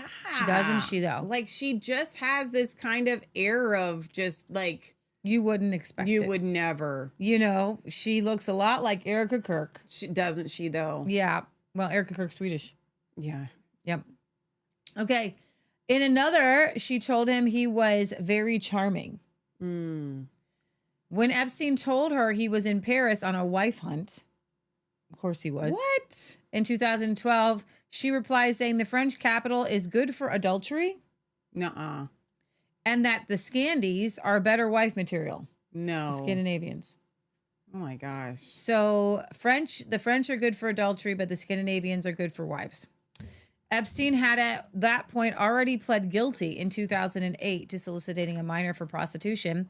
Files show she also stayed at his house in Florida. Wait a minute. For 4 days in 2013. No. Though he was not there at the time, supposedly.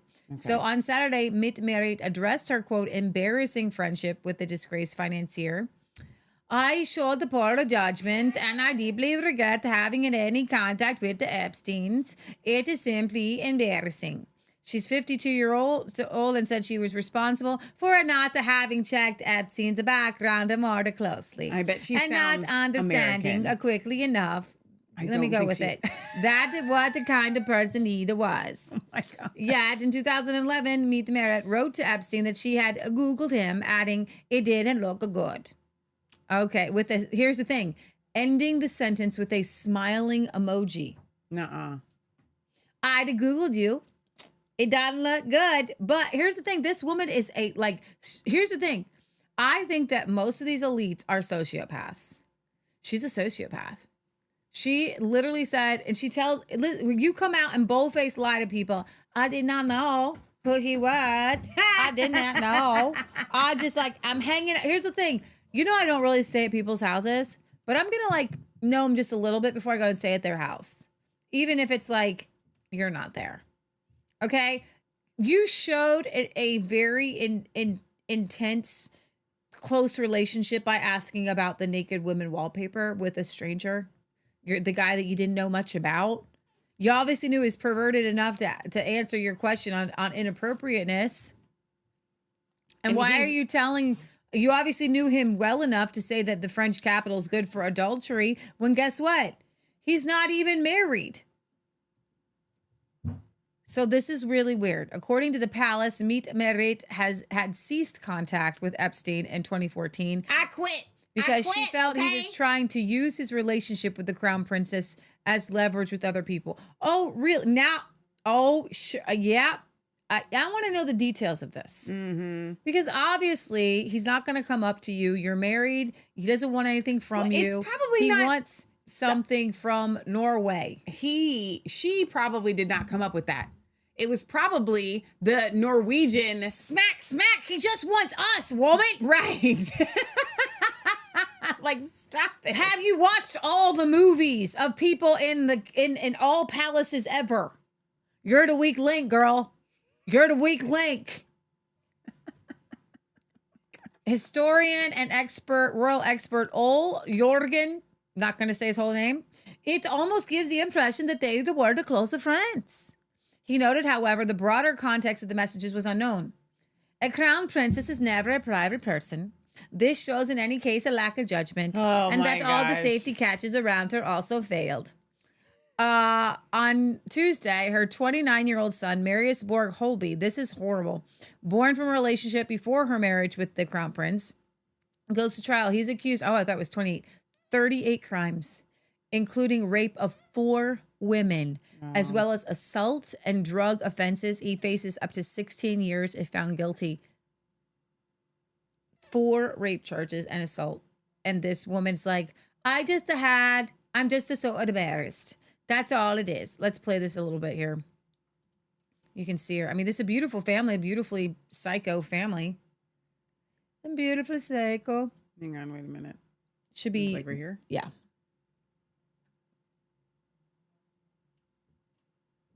Marius is not the innocent kid he once was anymore. In recent years, he has become best known for scandal after... Hang on, we're having issues. Scandal, making headlines across Norway with repeated arrests, wild parties, and brushes with the law. But this time, the consequences are far more serious. Marius faces 32 criminal charges and could spend up to 10 years in jail, a scandal that threatens to shake the royal family to its core. Even his mother seems unable to save him this time. How did it all come to this? What horrifying secrets about how he treated his ex-girlfriends are finally coming to light? Watch the full video to find out. Don't forget to like the video, subscribe to the channel, and hit the bell icon to get notified. Raising Marius mostly on her own. Life was far from easy. She worked multiple jobs to make ends meet, including as a nightclub waitress. Mette-Marit had also lived a rebellious youth, partying often and experimenting with drugs. But everything changed when Marius was born. In the late 1990s, her life took a dramatic turn when she met Crown Prince Haakon at a music festival. Their connection was instant, but the relationship caused a storm of public scrutiny. He looks a little Mette-Marit bit was clean, not only a commoner with a complicated past, but also had a son. Many questioned whether a royal prince should be romantically involved with someone from such a background. Despite the criticism, their bond grew stronger. Haakon was convinced she was the love of his life, and he was undeterred by her past. He was even prepared to embrace the role of stepfather to Marius. Their relationship developed quickly, and by 2000, they publicly announced their engagement, shocking the entire nation. The people of Norway were not pleased. To many, Mette Marie seemed like the complete opposite of what a crown princess should be. Some even pressured Crown Prince Haakon to give up his right to the throne because of her. But when Mette Marie held a press conference condemning drug use and apologizing for aspects of her past, her honesty touched the nation, and slowly people began to accept her. When the wedding finally took place in August 2001 at Oslo Cathedral, the ceremony was both emotional and symbolic. Marius, just 4 years old at the time, stood proudly by his mother on the balcony of the royal palace, and she made it clear she was unashamed of him. For the young boy, the change was extraordinary. One day, he was the son of a single mother living an ordinary life. The next, he was inside the royal palace, surrounded by tradition, strict direction. He briefly studied in the U.S. before a James Bond-themed event at Michael's nightclub in Oslo. Around the same time, reports surfaced that he had hosted private parties at Skagum, the Crown Prince's residence, where drug use and the presence of criminal individuals were alleged. Things turned far more serious in 2024. Between August and November, Marius was arrested 3 times in just a few months. The first arrest came after an attack on his ex-girlfriend, Rebecca Helberg Arntzen, at her Oslo apartment, leaving her hospitalized with a concussion. According to Norwegian magazine Se Ahoy, police reportedly have recordings of him threatening to set fire and burn the girl's clothes and belongings during a phone call from Skagum Castle. Marius spent over 30 hours in police custody before being released. Weeks later, he was arrested again for violating a restraining order Arntzen had taken out against him, after he began calling and texting her constantly. Amid the scandal, another ex-girlfriend, Julianne Snekkestad, spoke out, claiming she had also suffered psychological and physical abuse at his hands. She said, "I have previously been subjected to psychological and physical violence by the person in question." Okay, you get it. He's carrying on his mom's demons. Okay. And this is where Healing for the Fractured Soul, I hope to take it on Tuesday, is the demonic influence that happens through your family's past. And all these people that are connected to Jeffrey Epstein, not one of them, we're leaving to Norway, has come out and said, you know what? I met Jesus. I am a different person. I am repentant. Even with Howard Lutnick, who is Trump's treasury guy, he is just covering it up. Everybody's just covering. And the Christian aspect of this is there is a forgiveness that happens when you repent, but you tell the truth. And it doesn't mean that you have to air all of your dirty laundry, but it means that you feel remorse and guilt for the things that you've done. And these demons that this woman had, which she obviously had, and the people of Norway, as beautiful as she is, they didn't want her. They wanted somebody to be prim, to be proper, to be moral, to be upstanding. And if you don't have a radical transformation through Jesus, those demons and that life is going to continue to follow you. And it followed all the way through her son. It followed her through the rest of her life as she's meeting with Jeffrey Epstein. She could not, Michelle, put the perversion in the box. So, small commercial break real quick. Shout out to Liberty Mel over on Facebook. If you guys are not following Liberty Action Network over on Facebook, please do that and sign up for Mel's emails. She doesn't send them that often, but when she does, they're really important. And then also I had pointed out Lisa Perna's in the chat, Touched by Prayer. Please go and follow her channel as well. You can literally just click on it and go and follow it. It's really important when we have people that are doing God's work out there, that we are able to share our friends with you guys. So they're here in the chat. So there's Liberty Mel. She says, Antichrist is the absence of Christ. Lots of that going around. Very well said. So here's the rub of the whole thing for me. We've lived it. And I'm not trying to sit here and toot our own horn. It's not easy. Okay. It is not easy. But as soon as you find out that you have been hoodwinked by a criminal psychopath, the first thing that you need to do, or as soon as you can get your bearings about you, is to talk about it, to tell people about it, and to warn people about it. So there are people who we have spoken to about SK who know full well, and they have big voices. They have big voices, and they have had their own experiences with him, and they aren't saying a word. Some of them are your favorite people out there, like big favorite people, and they know how corrupt this person is. And they're not saying anything. So exactly. They'll talk about Epstein all day, but when it hits close to your home. Yeah. I don't want to get embroiled. I don't want my name dragged through the mud. Exactly. And so when it comes, here's the deal. It's fine for these people to go about their business and to do all the things that what goes on in let me rephrase that. What goes on in Hollywood and politics is 1000% going on in the podcast world with all of the doctors, with all of the lawyers, with all of the, your favorite people, okay, that Leah and I know. They all are covering for the corruption of other people. Their connections to people that they don't want to even deal with and they don't want to talk about. But and at the same time, they don't want to sever connections. They don't want to throw people under the bus. They don't want to say, you know what? And here's the deal. They don't want to say, I have questions about even. All right. And I was actually going to make a little post. I still might do this. Like, as far as pastors go, I've got 3. There might be more that I can think of. But right now, on the top of my head, 3 people that I can tell you that I would trust. Brian Shuttleworth, and he's not a big name. And Neil Peterson, and he's also not a big name.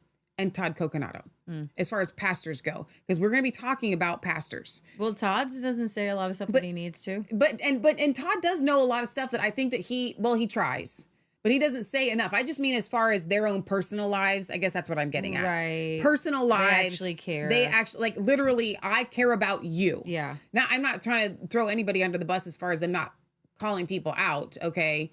But I just want you guys to understand something, that it seems like such an easy thing when you're looking at this stuff from the outside. Like, of course, it would be easy to be, whoever and, say, well, I saw this happen. And because if you're like Elon Musk is in these files, right? You would think that as outspoken as Elon is, he would come out and just be like, listen, here's everything that I can possibly think of that I know with my association with Jeffrey Epstein. Like, why doesn't Elon Musk compile his own file of exchanges, text messages, interactions with people that he knew that were connected? Like, why doesn't Elon Musk come up with his own file and just release it? Right. Right? That's what Leah and I did. We did 7 episodes on one dude. Okay? Compiling all of the things that we could do. None of these people are doing that. That's because they're not led by Jesus. Not only are they not led by Jesus, but if they come out and they're just like, well, yeah, I'm so sorry. I'm embarrassed. I shouldn't have done this. They're not sorry. They're not embarrassed of actually having done the things. They're just sorry that they're caught and they're afraid. No remorse. I don't even think that these people are as embarrassed as they are afraid that like criminal charges might be brought against them. Yeah, that goes back to the former UK ambassador, Peter Mandelson. I just thought it was funny. There was a little bit more on him. It has also emerged that Epstein sent $75,000 directly to Mandelson, according to the files. He's a longtime Labor Party figure who was fired from the role over his ties to Epstein in September of 2025. And then in the Epstein files, you don't have to see this, but he's just standing in his underwear with a shirt on. And I just wonder how did that picture get in the Epstein files? How does that? And then a $25,000 payment was sent to account belonging to his, quote, husband.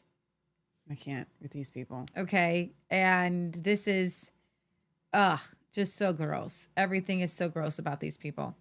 Who else are we outing today? Anybody? Let me see. I might be done. Did you hit on the Virgin? We talked about the. We gotta go to Robert, the Virgin Mobile guy. Okay, so over here is the Daily Mail. Richard Branson. He's been in the Epstein files before, but what's this new thing is he told Epstein to bring his harem next time they met.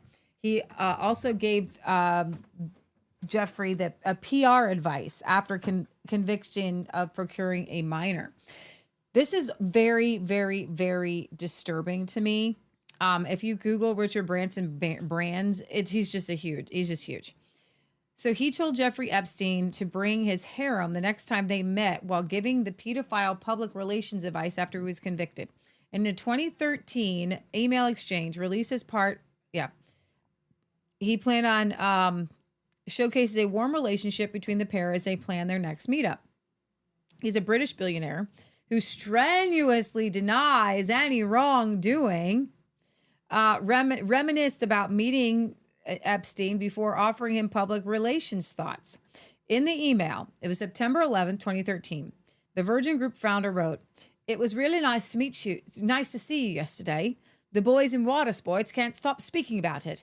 Anytime you're in the area, we would love to see you, as long as you bring your harem." Now, his spokesperson say that all he meant was his adults.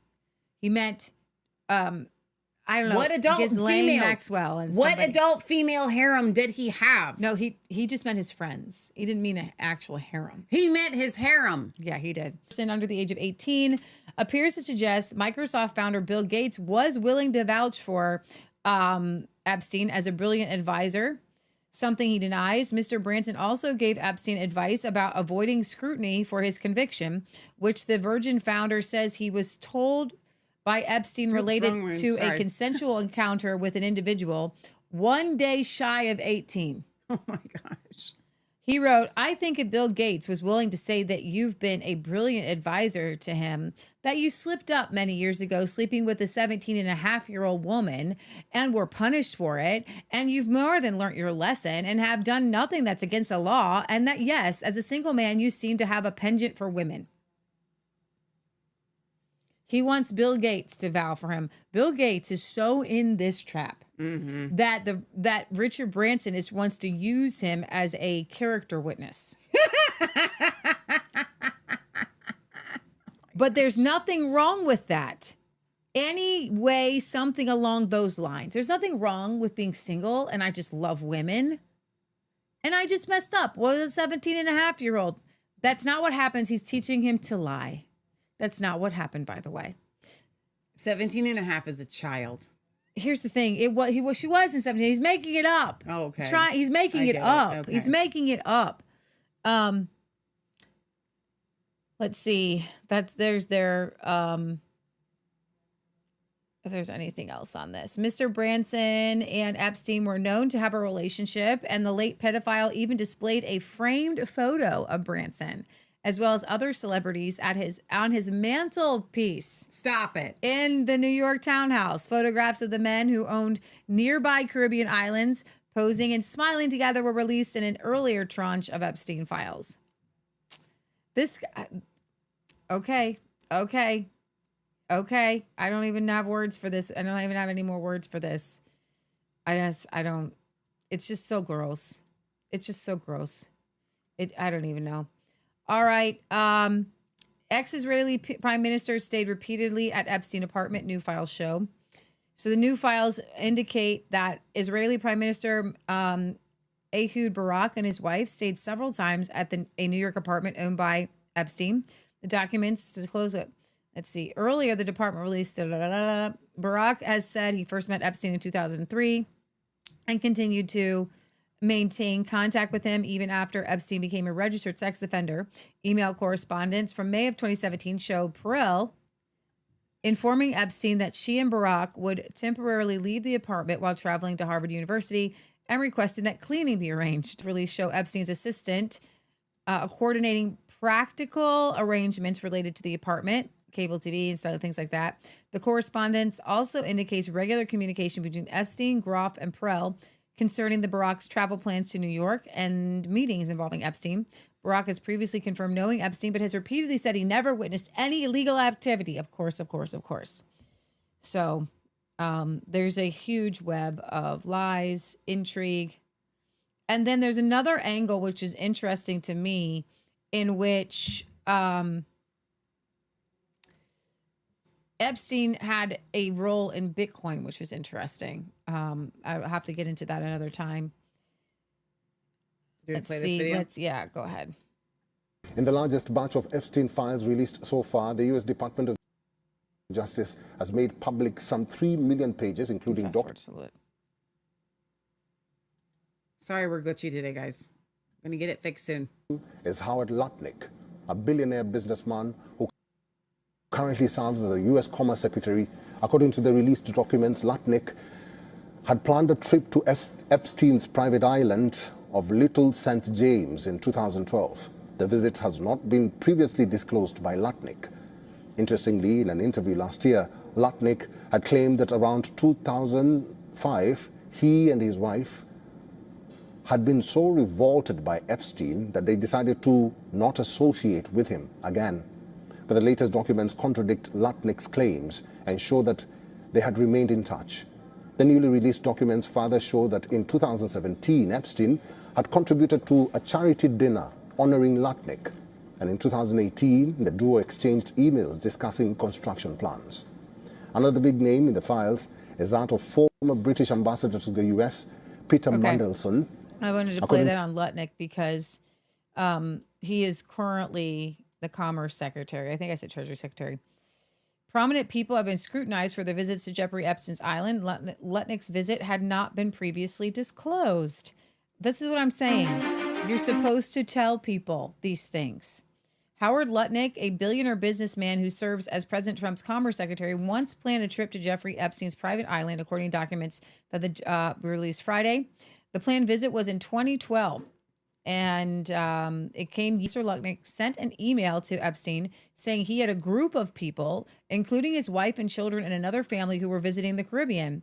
He asked where Epstein was located and whether they could visit for a meal. Epstein replied through an assistant to give more information about the location of Little St. James. Prominent people who were Mr. Lutnick's planned visit had not been previously disclosed. Mr. Lutnick said he spent zero time with him. The document suggests the visit did occur. The gathering was set for December 23rd, 2012. A day later, an assistant to Mr. Epstein forwarded Mr. Lutnick a message from Mr. Epstein saying, "Nice seeing you. Nice seeing you. Nice seeing you." So he's lying about seeing Epstein there. In a podcast interview last year, Mr. Lutnick claimed that around 2005, he and his wife had been so revolted by Mr. Epstein that they decided not to associate with him ever again. Revolted, or maybe they got their feelings hurt or scared.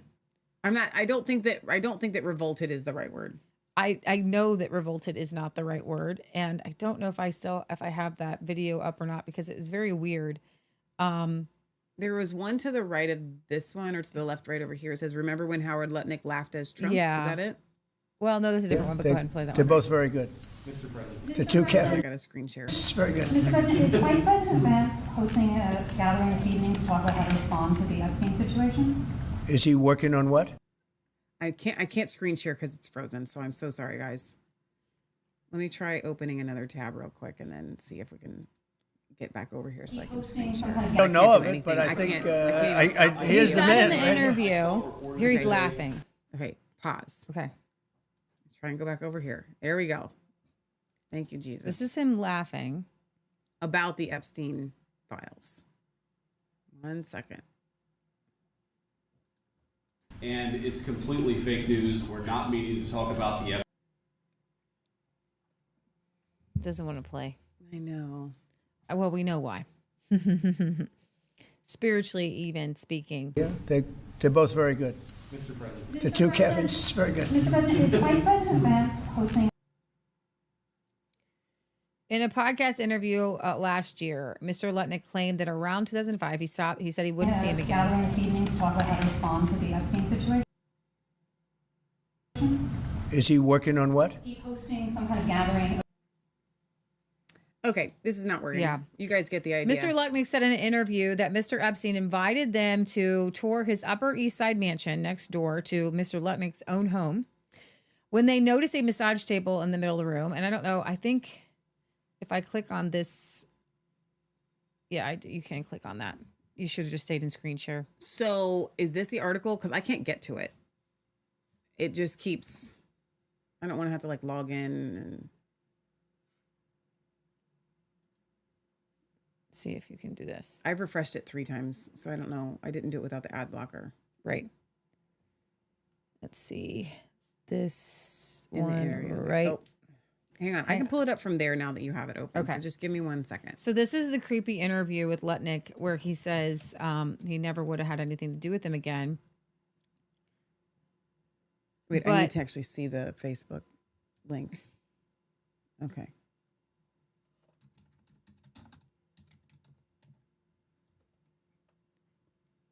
There it is. Okay. Documents show that Mr. Lutnick and Mr. Epstein's lives continue to overlap in more recent years. In 2017, Mr. Epstein contributed to a charity dinner honoring Mr. Lutnick. In 2018, they exchanged emails that appear to discuss them joining forces to battle construction plans at the Frick collection. This is just to show that he's a liar. Huge, well big did liar. you know him? I don't think I remember. All right, so we are in number 11. And he lives in number 9. Right. So we renovate, we buy our house, and our house is pigeons and mice. Right. Okay, that's it. It was derelict. Right. So we rebuild our house. We move See in the in details in the story? 2005. Okay. Jeffrey Epstein is arrested in like 2008, I think, or something like that. Right. So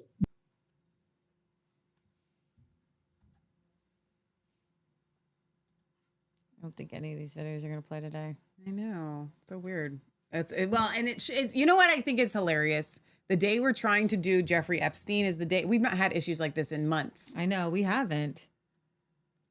You know what? Shut it down. We can be done talking about Jeffrey Epstein, but I will just read to you the transcript.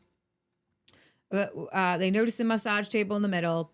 Mr. Lutnick recalled, Mr. Epstein explained that he received the right kind of massage every day. Mr. Lutnick said that he and his wife quickly left and decided to never be in the room with that person again. So I was never in the room with him socially for business or any philanthropy. He says, if that guy was there, I wasn't going because he's gross. Before they connected in December of 2012, an assistant to Mr. Epstein had reached out to Mr. Lutnick saying, Jeffrey requested I please pass along some phone numbers to you so the two of you can possibly get together. Mr. Lutnick planned the Caribbean excursion along with his wife, and he stayed at the island. This is a lie, and I wanted to show you guys what a liar looks like, but I can't play the stupid liar because it won't let me.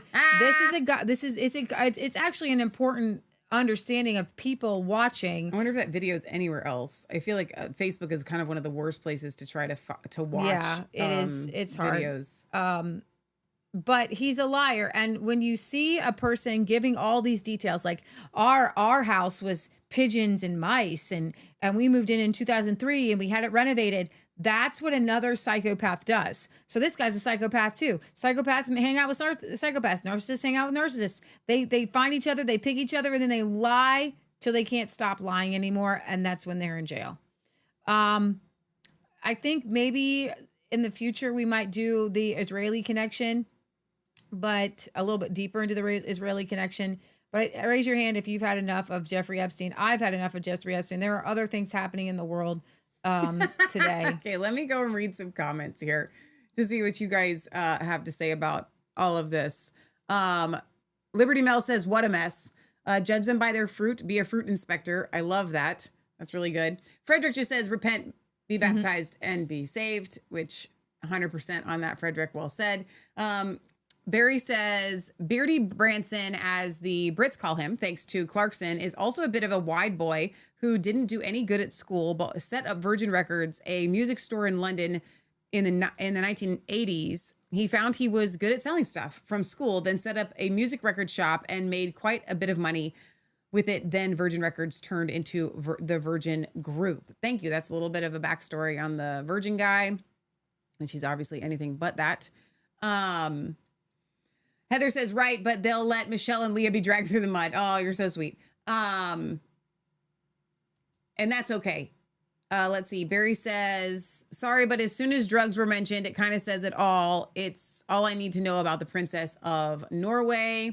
Wicked Psych says, shaping world events and how it would be reported on, who would stay in power or not, what countries would be invaded, how things would be voted on from representatives and investments from those in the know. Much bigger story, in my opinion. The salacious stuff seems like a distraction.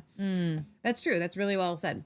Yeah, I do think there is a little bit of distraction here, but there also is some meat to the story because Thomas Massie is the one that really helped push these Epstein files through. Remember, Trump said that it was a nothing burger, that there was nothing there. It was a Democrat hoax, that good people would be hurt by these things coming out. And I believe that he was pressured by a Lutnick and other people that they shouldn't come out. They shouldn't come out. They shouldn't come out. They shouldn't come out. And when Kash Patel is looking at us straight in the eye, he goes, "There's nothing there. There are no files." And then Pam Bondi's like, "I have files. I'll let you know the files." And then she has to say, "There's nothing there." And then you have Dan Bongino saying, "There's nothing there. There's nothing there." Well, he's friends with Howard Lutnick, and they're all like lying. Why are they lying? And so we've been praying that God would expose these people. And now we have to pray that God will bring them down, bring them to a stop. Come on. Okay. So God, I just lift up this whole situation. It's not about a guy and sexual crimes even. Come on. And there are victims, but there are way more victims than just the girls in this situation. And that's what they want us to focus on. Jeffrey Epstein was running an influence campaign for a government, for powerful men in very powerful places.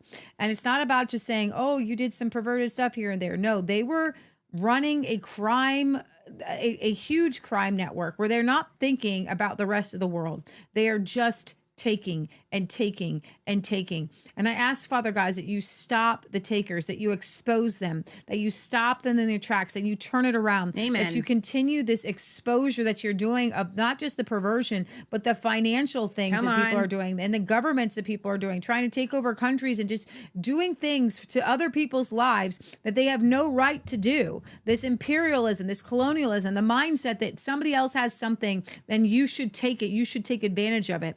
I rebuke it right now in Jesus' name. I ask you to bring all of these people down to their knees, to repent, to confess, and to make this world truly a better place. In Jesus' name, amen. Amen. All right, over on YouTube, Gina says, "I was born with a super duper keen discernment. It's difficult. It's a difficult life at times. Others don't get it and make you the bad person."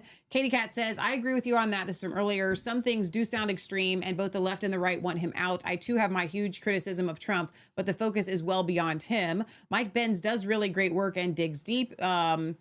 Let's see. And she says, "That's how they snare the trap, through pure depravity." And that's very well said. That's exactly what they do. Let me check one more place. Buzzy says, "Ladies, where's Trump in all these Epstein files?" So we didn't actually talk about that today. Again, it's kind of what it was. There wasn't a lot that is concrete or anything in this particular tranche. And we did an episode where Trump is actually more connected to some actual real perverts. And I forget his name, who used to run the Look of the Year competition where Melania came from. Yeah. So Melania was basically trafficked to Trump in a way through a friend of his, which is so weird. And that there's that Melania movie out. So yeah, it did come out. Yeah. Okay, so we're going to do a palate cleanser. I'm ready for And we're going to shift gears to our kind of positive world news, but that is really hard to get over. I get it. Positivity. That's really sad. It's really disgusting. It's really perverted. I saved you guys from a lot of the perversion, but it's heavy. It's heavy knowing that these elites, these powerful people, are all in a web of influence. And it's not just about the sexual perversion, this web of influence where they know people, they get things done for themselves and for each other that you and I can't get done. Okay. Influence buys influence. That's why Trump, unfortunately, when he came into this presidency, he put himself around those old people, the Howard Lutnicks who are connected to Epstein's and all these billionaires. And it's gross. It's just, they're so gross. This is my final thought on this, on the Jeffrey Epstein, influences and all that. I think that the influence was the name of the game. And I do think that it was that he was the arm of the Israeli government. Yeah. Trying to, because we know this is true. The Israeli government wants to have influence over every single person that has influence over anything in any government in the whole wide world or anything. Like they just want to have their hand in every pot. Right. Okay. Right. And Leah and I aren't even the anti-Israel people. No, it's like we're not even that. Like this is just, we're middle of the road where that's concerned. Yeah. But I will call a spade a spade. Okay. But then rolls up Jeffrey Epstein and Ghislaine Maxwell, who both are sexually deviant and love little girls. Both of them. Both of them. It could be little boys. The homosexuals, right? The Alfred Kinsey, this is world. A lot of it's little boys. Right. Okay? But this was his fetish. Yeah. His fetish was the massages. His fetish was the little girls. And so what did Jeffrey Epstein do? When something is your love language, you get that gift for somebody else. Jeffrey Epstein could have had little boys. Jeffrey Epstein could have had girls in their 20s and just paid them to be around. That's what historically, from the beginning of time, has been, okay? And guess what? It would have worked just as well. It would have worked just as well. The little girls come into play because that was Jeffrey Epstein and Ghislaine's thing. That's why. So it's not so much that Jeffrey Epstein had these girls around because he thought that that's what everybody else wanted. Jeffrey had them around because that's what he wanted, and he made you join in what he wanted. That's gross, yeah. Okay? And so it's about the power. It's about the control. The girls were just his fetish. That he like brought everybody else in on. This is what I like. Books are my love language. They're not mine. They're my best friends. Books are my love language. So what does she do? Every time a birthday or Christmas rolls around, we get books. Okay? Because she loves to get books. So I have learned to give her books. Same thing with these little girls. It's that simple.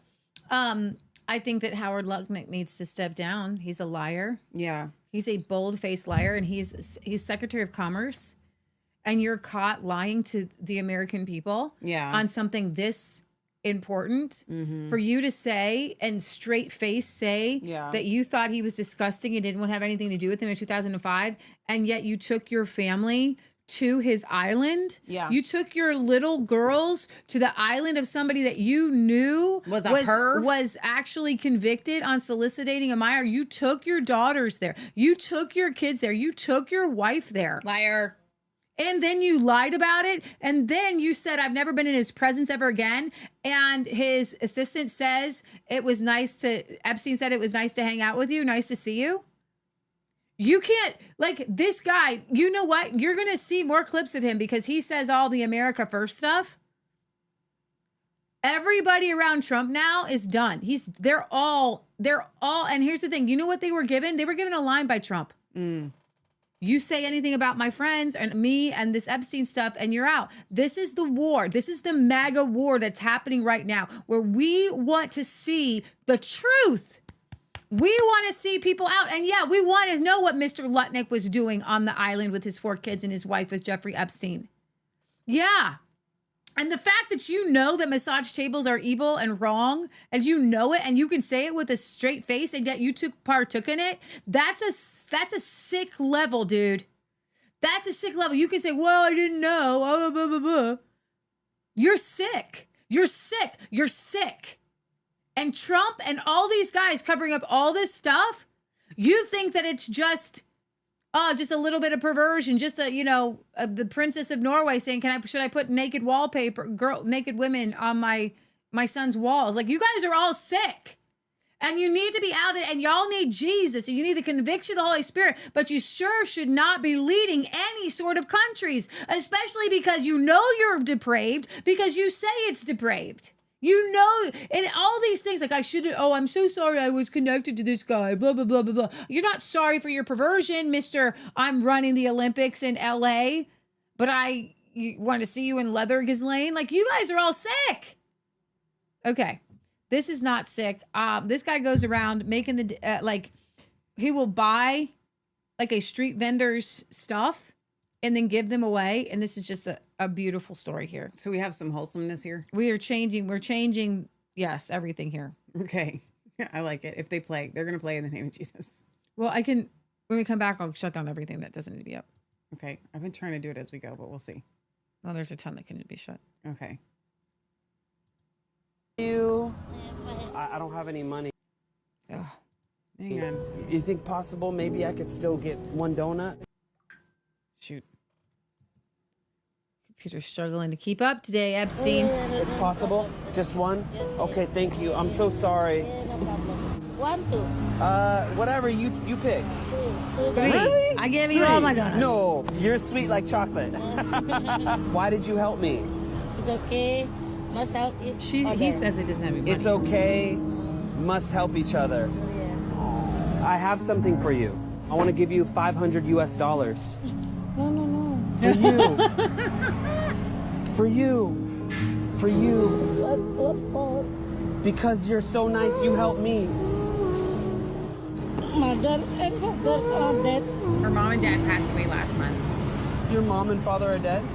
She works all day and night to pay the bills. Just I work from morning to night. It's still not enough. Best friend. You're my She best called me her friend. best friend. I love you. I love you. Thank you. Stop it. Then we gave the donuts away for free. Free donut for the kids. Beautiful smile. Thank you. For you, sweetheart. Oh. You get a donut. You get a donut. She gets a donut. That's awesome. Says she never stopped smiling. Oh, that's awesome. That's wholesome. Yes, that is wholesome. All right, Michelle, close out pretty much everything. Let's see. We're going to close out a bunch of stuff here, and hopefully that will help. We're still screen sharing, though. Oh, don't screen share then. Okay. I thought we were going to go back to the... There you go. There we go. All right. So it still hasn't switched yet because it's still frozen. We're just going to close out most of these. No, you need to go slower and be patient with the system. You can't overload it like that. Okay, Isaac Newton has some lost papers. What? Isaac Newton has some lost papers. And his search for God's divine plan. Yes. You know, I can close these out if you just tell me which ones to close. I don't know until I get there. Okay. I got to make sure I know what I'm doing. Okay. Okay. All right, here we go. Few have had as profound an effect on modern scientific understanding as Sir Isaac Newton. Many people are familiar with the story of how a falling apple first inspired Newton to investigate the force that would come to scientific treatise, Mathematical Principles of Natural Philosophy. It is the same force that pulls a fruit to the ground that keeps the planets in orbit. While Newton undoubtedly possessed a keen sense of observation and an insatiable curiosity that enabled him to make some of the most influential mathematical and scientific discoveries in recorded history, his prolific notes and writings, especially the vast amount of manuscripts that went unpublished until hundreds of years after his death, reveal a more profound motivation. Newton wrote more, arguably significantly more, on theology than on scientific phenomenon. And Isaac Newton is mentioned a lot in the John Locke book that I have. According to those most familiar with the totality of his writings, he viewed the two not as distinctive pursuits, but as one unified quest to map out the divine order of the universe. Although Newton is justifiably renowned for his numerous astounding scientific contributions, what is less known about him is that he also was a devout Christian, a dedicated scriptural scholar, and one of the most preeminent theologians of his time. While his public scientific works blossomed in full view of the world, it was his private religious studies that served as the unseen roots, providing substance to those blooms. Because of his demonstrated mathematical prowess, in 1669, at the age of 26, Newton was appointed as the Lucasian Chair of Mathematics at the University of Cambridge. At the time, all Cambridge professors were required to take holy orders with the Church of England. Oh, wow. But Newton at first delayed and ultimately refused to take the oath. However, his refusal did not stem from his lack of faith or rejection of the Bible, but in fact, just the opposite. He believed the church had embraced certain misinterpretations of the Bible and that he could not in good conscience profess to believe. Newton was fluent in Latin and Greek, and it was his extensive studies of original scriptures that led him to reject certain tenets of the church, specifically actually those concerning the Trinity. Though he did not speak or write publicly about his disagreement with church doctrine, fearing that controversial theological arguments could inhibit or undermine his scientific research, his refusal to take the holy orders posed a serious threat to his earlier career. Fortunately, some of his fellow teachers petitioned the king on his behalf, and he was ultimately granted a special dispensation that exempted him from the oath requirement and allowed him to remain in his position at Cambridge. It was around this time that Newton began to record his theological research in notebooks, and this was no passing fancy for the great scientist, as throughout the remainder of his life he continued to write and revise his extensive theological notes and biblical interpretations. Many of his contemporaries were aware of his private work and considered him an authority on biblical theology. Newton corresponded extensively on matters of biblical interpretation with John Locke, John Mill, and at one point, even the Archbishop of Canterbury, That's awesome. the senior bishop of the Church of England, and stated that Newton knew more about the Bible than any members of the clergy. Wow. Despite the fact that Newton never published the vast majority of his theological writings, he did publish during his life. What he did publish left little doubt as to his belief in the intelligent design of the universe by a divine creator. Although Newton almost completely avoided the topic of theology in his most famous work, The Mathematical Principles of Natural Philosophy, when he published the second edition of the work in 1713, he included an addendum known as the General Scholium, around half of which is devoted to his theological conception of the universe. The supreme God is a being eternal, infinite, and absolutely perfect. And from his true dominion, it follows that the true God is a living, intelligent, and powerful being. He is not eternity and infinity, but eternal and infinite. He is not duration and space, but he endures and is present. That's good. By existing always and everywhere, he constitutes duration and space. So even during his lifetime, Newton's belief in a divine order and supreme creator was well known. What was not well known, though, was the vast extent of his scriptural scholarship and writing. His unpublished papers consisted of more than 6 million words, approximately 1/3 of which were devoted to scriptural study and theology. After Newton's death in 1727, thousands of pages of notes and unpublished writings were acquired by his closest living relatives. But out of concern that the papers would offend the church and damage his scientific reputation, the relatives kept them quiet. As a result, the majority of his papers remained hidden from the public view for nearly 150 years. Get out. In 1872, most of Newton's scientific and mathematical papers were donated to the University of Cambridge, where they were cataloged and made available to scholars. But the remainder of the papers, including those concerned with theology and biblical scholarship, remained private and were up for auction in 1936. The auction was not widely publicized and was generally overshadowed by other auctions occurring around the same time. It says that the auction was not widely publicized. However, shortly after the auction, 2 men set out to acquire different portions of Newton's lost papers. One of these men was the prominent economist and mathematician John Maynard Keynes, who focused primarily on acquiring Newton's notes on the subject of alchemy, of which there were many. The term alchemy connotes different things to different people, and while it is sometimes associated with occult magic, it is also considered to be influential in the development of modern chemistry. Even among Keynes and others who have studied Newton's lost writings on alchemy, there seems to be no clear consensus on what he was studying and why. The other man who aggressively set out to acquire Newton's lost papers was a Jewish scholar and linguist, Abraham Yehuda, who focused primarily on the acquisition of Newton's theological writings. Yehuda was a rabbinical philologist who taught and lectured at numerous prominent universities in Europe and around the world throughout the early decades of the 1900s, and he was also a collector of rare manuscripts. Although he was an accomplished linguist who studied the early writings of many cultures, his primary field of study was the philosophy of the Torah, the theology of the Torah, and he recognized Newton as someone who also had deep interest in accurately interpreting the symbolic language of the Old Testament. By the 1930s, Yehuda had acquired thousands of pages of Newton's manuscripts, with which he fled to London during World War II. As early as 1940, his acquaintance and fellow scholar, Albert Einstein, helped arrange for Yehuda and his wife to travel to New York, and later that summer, the 2 men met at Einstein's summer retreat in the Adirondacks, apparently to discuss Newton's lost papers that Yehuda had acquired because Epstein and Einstein, sorry, it's a mess in my head. Albert Einstein, I know. It's hurting me. Epstein, Einstein. It's my brain is messed up with Epstein. Think of a beer stein. Right. Wrote to him later that year concerning the topic. Newton's writings on biblical subjects seemed to me especially interesting, Einstein wrote. Einstein. I got it. Because they provide deep insight into the characteristic, intellectual features, and working methods of this important man. The divine origin of the Bible is for Newton absolutely certain, a conviction that stands in curious contrast to the critical skepticism that characterizes his attitude towards the churches. In his letter, Albert Einstein. Albert Einstein. Also say the first name first. I know, Albert Einstein also lamented the fact that most of the preparatory works of Newton's physics writings had been lost or destroyed. But he was convinced that the theological works could provide valuable insight into Newton's thinking and methods. Although Yehuda never published or sold his collection of Newton's papers, he did write about them.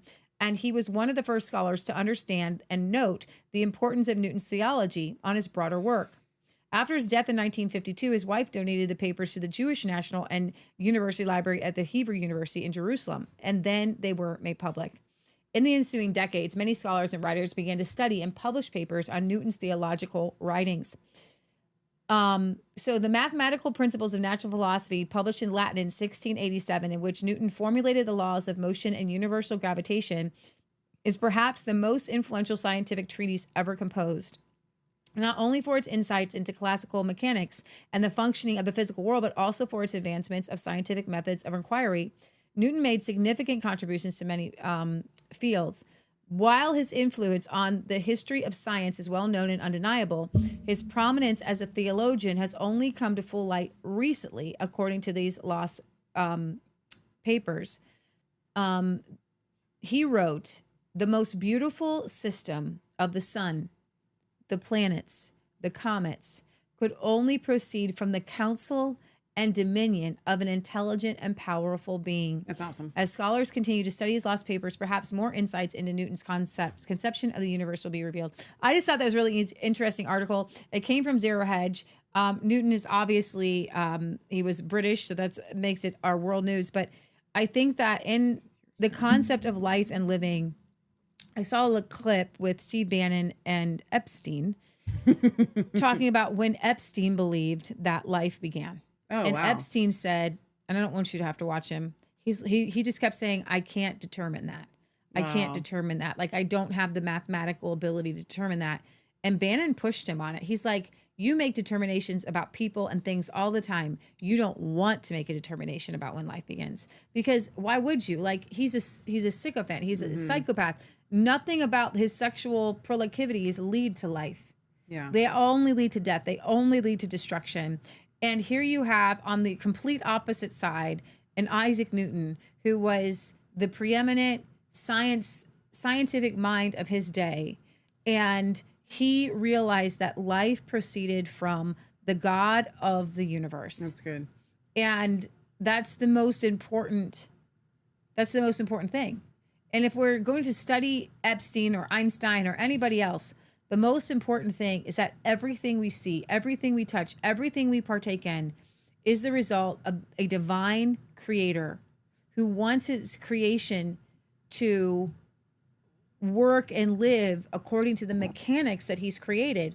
So the philosophical angle of the Epstein situation is that these people are disordering the natural order that God has created for the world, like a wind-up thing, and for it to go. And God is looking at these people, and you are perverting, disordering the natural order of the creation around you. So your crimes are a crime against humanity. Your crimes are a twisting of the natural order of things. They're not just about the girls here or this here or this here. You and the Virgin Islands guys and all you people, when I take a step back, and it makes it not as just like, what do we do? You have now disordered creation in a way that God has to put it back. Yeah. So we have to get people and Christians on board to begin to ask God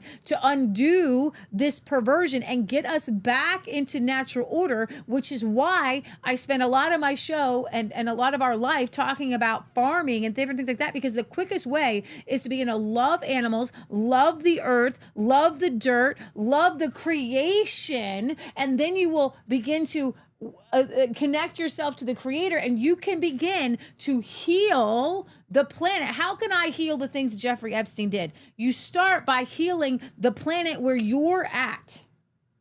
And then those things actually can be healed. They can be healed. We can heal all the disorderedness around the world with this Epstein stuff. I know it seems too big. I know I do never want to bring you guys a problem that can't be fixed, because then you go through the rest of the day and it's like, So Michelle, let me read some comments real quick. Sherry says, I can't imagine always being around people that you can't trust. Wicked Psych says, I can't understand why the general public doesn't see what's going on behind the pervert and the blackmail angle that they determined would be the focus, shadowing what was going on behind that. Lisa from Touched by Prayer says, some things need to be called out. Very well said. Heather said, I hate the sexual talk. It makes my skin crawl. I don't laugh anymore to make those people comfortable because it's not funny. You ever been in those situations where somebody's being perverted and they want you to laugh at their perverted joke and you feel like you have to because you want to save them the embarrassment? Stop doing that. Wicked Psych says, shaping world events and how it would be reported on, who would stay in power or not, what countries would be invaded, how things would be voted on from representatives and investments for those. I think you mean in power there, but that last comment got cut off. Katie says, I love these videos of the streetwalker philanthropists. So sweet. Ballistic Mystic says, everything that the media says turns to coal. Very well said. All right. Okay, some more commercial breaks. This is Martha Roberts, and she's a smallholder and a pig keeper in and who's gone rogue in Wales. You know this lady? You can close out. Barry, you know Martha Roberts? Is she your neighbor? You think he knows everybody in Wales? It's small. It's small. Like, it's definitely a small town. It's not a town, it's a country. You know, small town feel. Oh my gosh. Hi. Oh my gosh. Come the piggies. Wait, the dog. The Labrador Retriever. Annie. No, that's adorable. I need little piggies running in my life. She literally tells it mischief mode activated. Kiddos. Annie. I'm sorry, I'm watching it again, but that's just it was so fun. I've been watching that one. Okay, this happened in Russia. So in Russia, a driver lost control and the car went into the water. Several men climbed on a beam above the canal. This is snow on the ground to help rescue the child. The father actually continued in the car, but he was okay. I love this guy got down to his skivvies because he knew if you're going to go swimming in the water, you don't want a lot of clothes on. Oh my gosh. And that guy's, he's got his other guy's foot.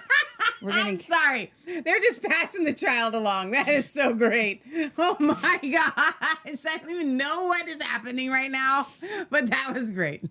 That was really good. Okay, so these are some school kids in Orenburg, Russia. They've started a trend of randomly going to people's houses and singing on their video doorbell things. Yeah.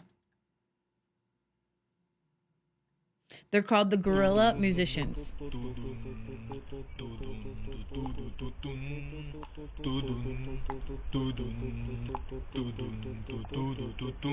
Birds flying high, you know how I feel.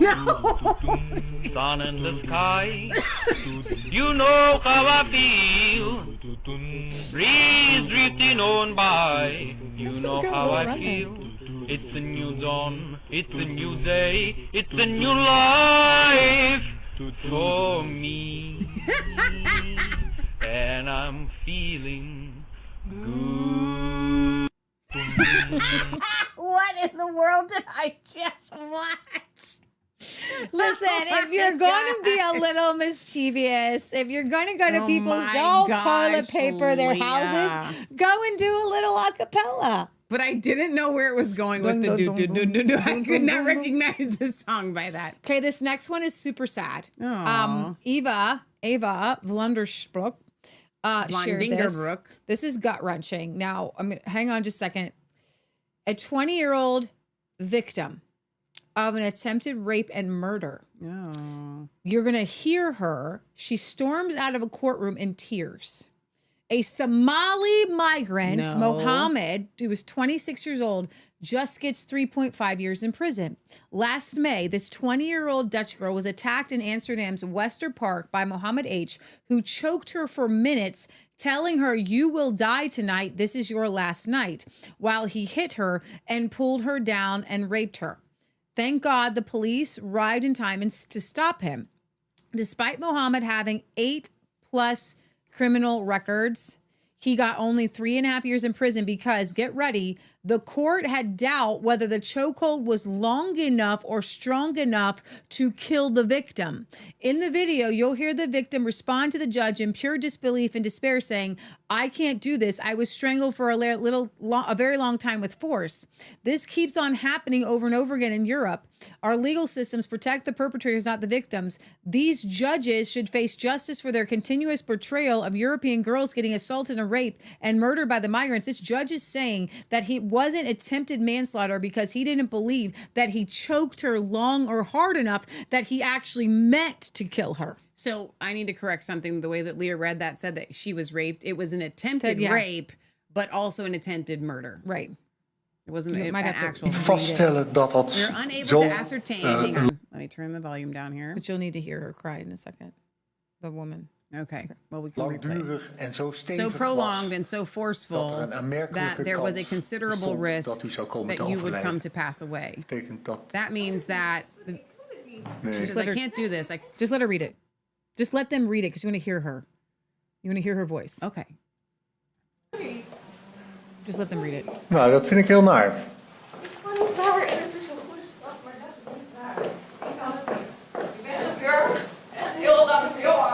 Ja. Dat zeggen wij ook hoor.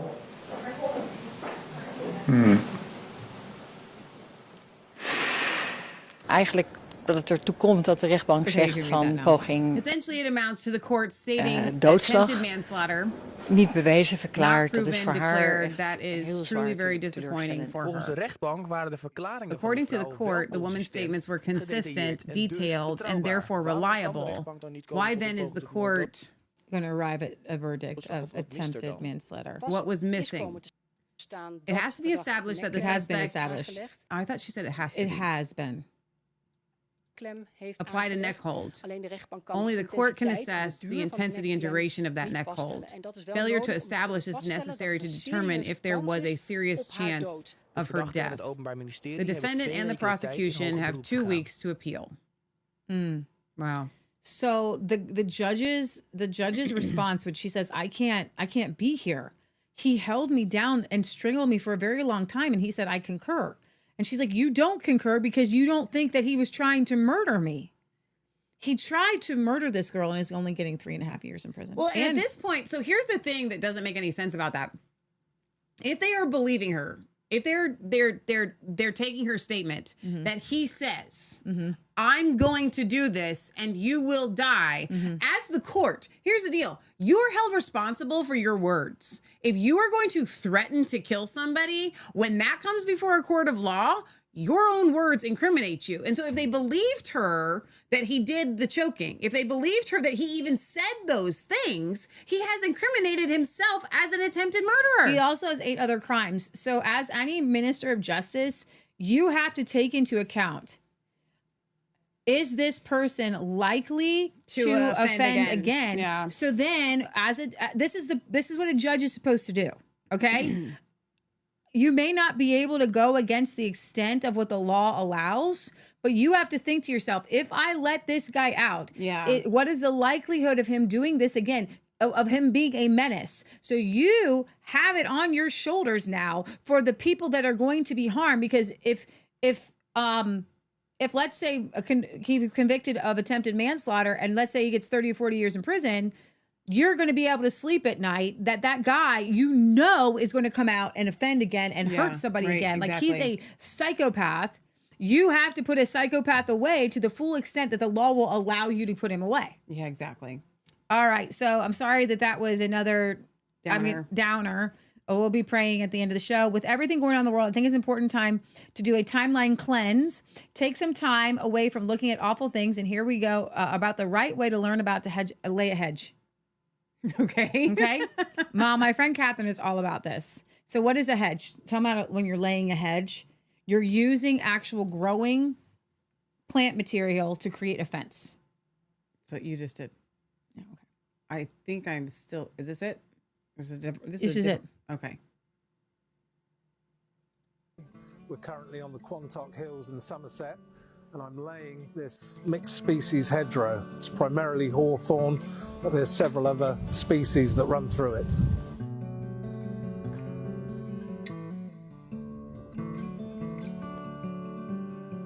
Paul Lamb is his name. That's cool. I wish this wasn't so pixelated. I'm sorry. It's the best we can do, guys. After I left school at 16 and a short amount of time working on farms, I went into a woodland where I did an apprenticeship with an old woodsman, and hedge laying was one of the skills that I learned while I worked with him. And it was just something that had a particular appeal for me. And I always kept my hand in and tried to do as much as I could. And as time's gone on, hedge laying has become more popular again, and the workload has increased. I find myself getting busier and busier with hedge laying now as the years go on. The tools for hedge laying are quite simple and straightforward.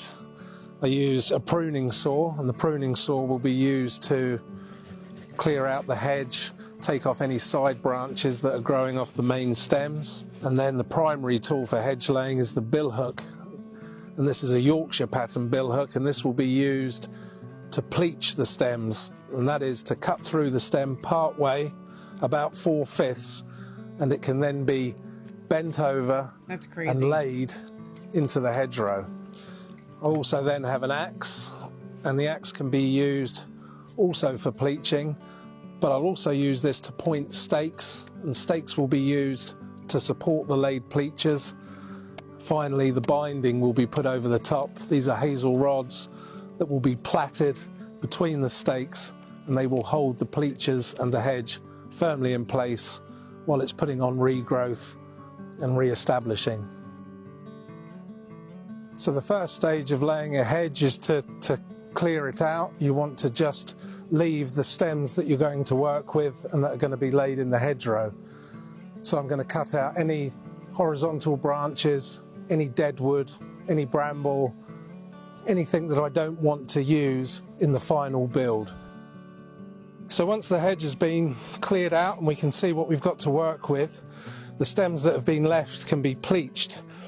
And pleaching involves cutting the stem 4/5 through. This will make it pliable enough, malleable enough to bend it over and add it into the hedgerow. The regrowth that will come from the stems will come from the cuts we've made, the pleaching cut at the base, but also all along the stem that has been laid diagonally. And this will thicken up the hedge. So once the stems have been pleached and laid into the hedgerow, there will be this piece of the stem that's stuck out from the pleaching cut, and this is known as the heel, and this needs to be removed. So I just use a pruning saw. Oh wow, I never thought about having to cut that part off. I wonder why. And this is where the majority of the regrowth will come from. So it like doesn't choke out the regrowth? So once the stems have been pleached and laid into the row, they still need supporting, and the way we do this is with stakes that can either be cut from the hedgerow or cut from the coppice. So these are hazel stakes, and depending on the style of hedge will depend on where the stakes go. In this case, this is a Midland hedge, and the stakes will be put in just to the field side of the laid stems. The field side being where the livestock would be kept, the face here being where the regrowth comes and thickens up the hedge.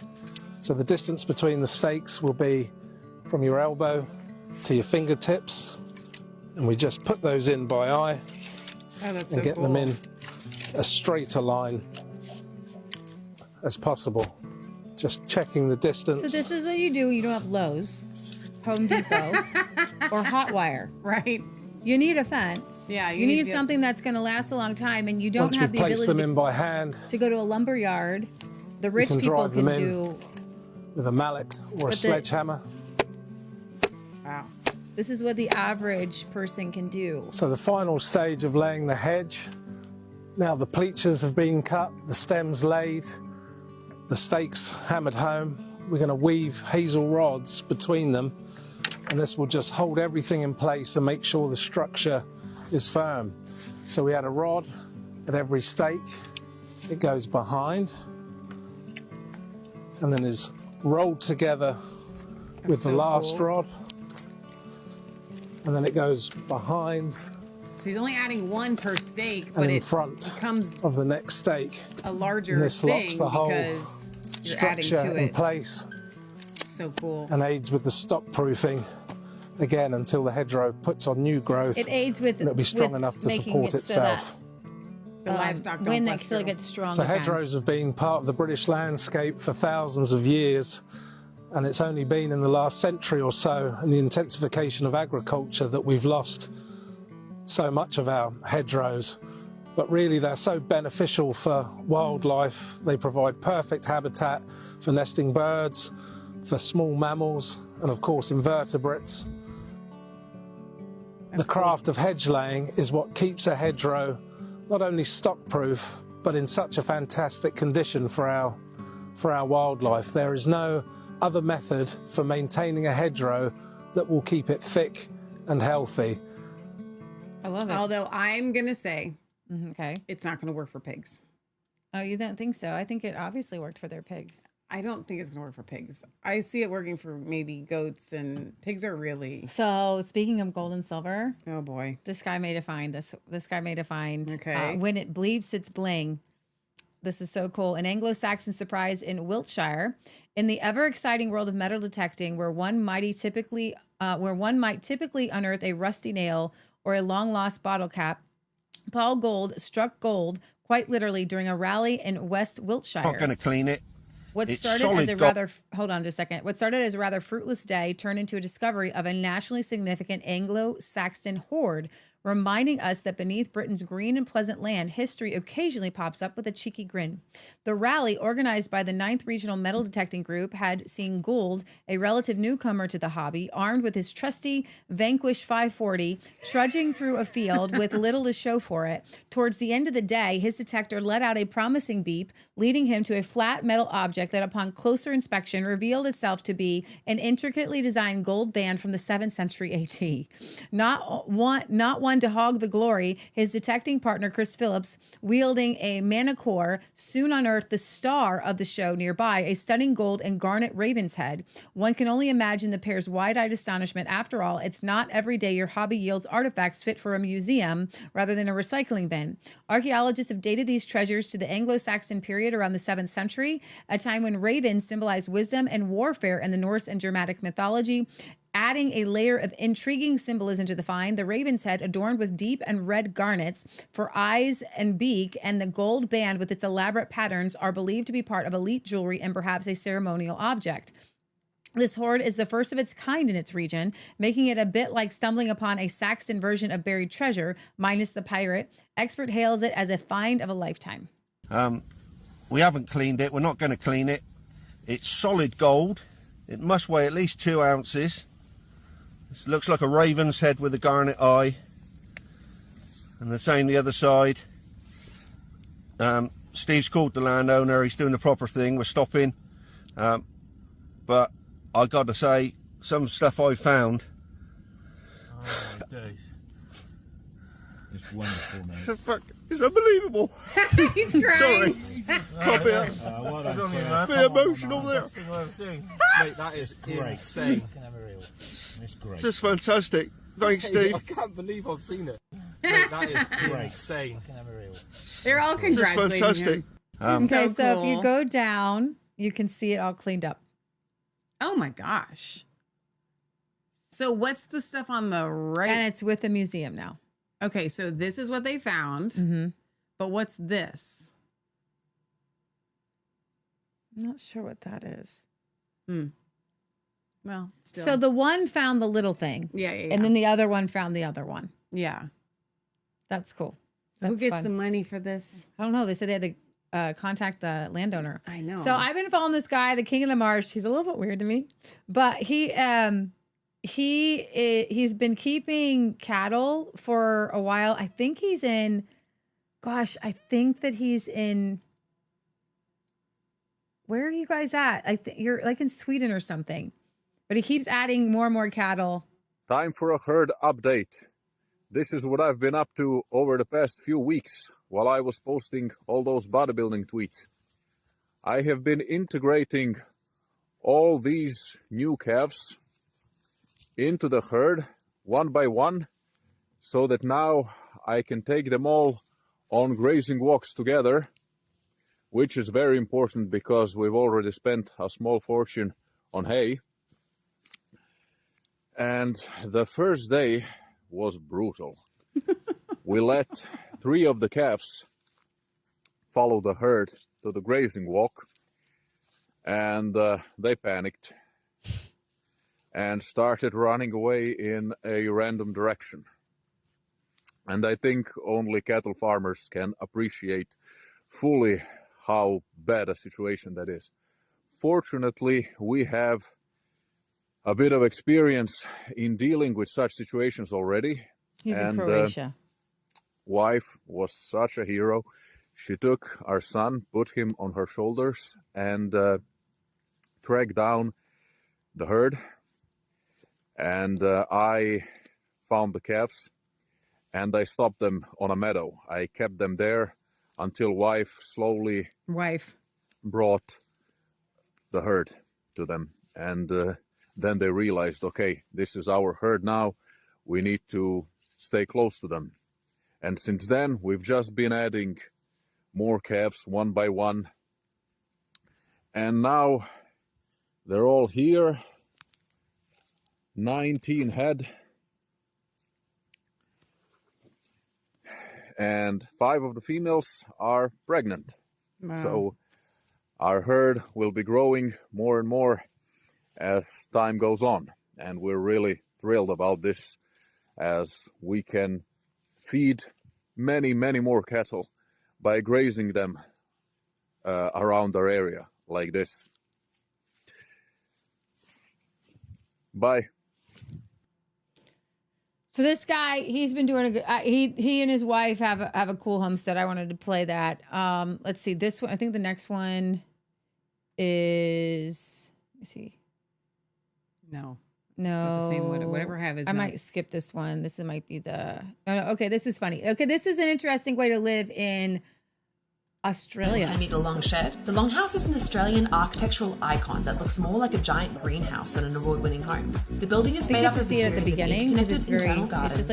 You want to live in a luxury 110-metre long shed? The Longhouse is an Australian architectural icon that looks more like a giant greenhouse than an award-winning home. The building is made up of a series of interconnected internal gardens, all dotted with little cubby houses as accommodation. There's one up here and another up there, which comprise 2 of the home's 5 bedrooms. It's all built with eco-friendly materials, and everywhere you look is swimming with earthy texture. The heart of the home is definitely the garden kitchen. The Longhouse holds high-end cooking classes here, where famous chefs whip up meals in the wood fire oven or the Portuguese grill. As the property contains a huge veggie garden and orchard, as well as facilities for cattle, goats, pigs and chickens, your weeknight dinners will truly be farm to table. Moving towards the back, there's a sweet risen lounge room and yet another little cubby house. It even has a tiny pond filled with fish. And this is my favourite of the home's 4 bathrooms, which shows off the house's intricate and unique brickwork. Back here is a self-contained residential zone with its own kitchen, living room and fireplace, and this gorgeous dining room with picture windows. I could sit here looking at this view all day. Everything is drenched in baby blue, including 2 more bedrooms and a bathroom up above. So, what do you think? Would you want to live in a giant greenhouse like this? It's been featured on Grand Designs, won the Robin Boyd Award for Residential Architecture and Australian House of the Year.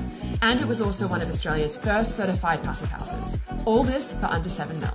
Oh, you can check out the listing on Domain. Cool 7 mil. Cool 7 mil. But this Longhouse. Okay, I think we're back. Let me make sure. Let me go over here. We had a power surge. We did have a power surge. Let me click resume here and see if this will work here. It might not. There it goes. Okay. So, you know, Venezuela is going to offer a bunch of amnesty to its political prisoners. Venezuela is. Why is that I think surprising? some push by the United States. They have kindly, out of the generousness of their hearts. Oh, sure. And decided to push ahead with a general amnesty law that covers the whole period of political violence from 1999 into the present day. And it looks like it will take it up. The National Assembly will take it up with urgency. There are believed to be 700 inmates deemed political prisoners state or countrywide. And this may serve to heal the wounds left by the political confrontation fueled by violence and extremism. So now that Maduro's gone, maybe they can let some people go. We'll see how that goes. We'll see how that goes. Michelle, you said you had, I had something that I thought was funny. Okay. So you guys know Lukashenko from Belarus. Yeah. So he met with some young women and he gave them some advice Your hands are on freezing. how to meet a guy. Nuh-uh. Yeah, he did. Hang on, I gotta find it. Nope. Yes. Okay. You're not ready for this. Okay. This is so great. This is my advice, actually. Is it really? Mm-hmm. И другие молодые девушки, особенно да и женщины в целом. Oh, subtitles? Was there on mine? No. Okay. Well, just you read it. What play does it say? You just play it and watch their reactions. Okay, but what is he telling them? Young women and women in general, you all want to be beautiful. You put on all kinds of stuff on your face and you smear honey on yourselves in the steam room and so on. I get it. I know how it goes. Right? But the best beauty treatment is simple. Grab a shovel and clear some snow. Honestly, that's the best remedy. You'll stay young and fit and attractive to us men.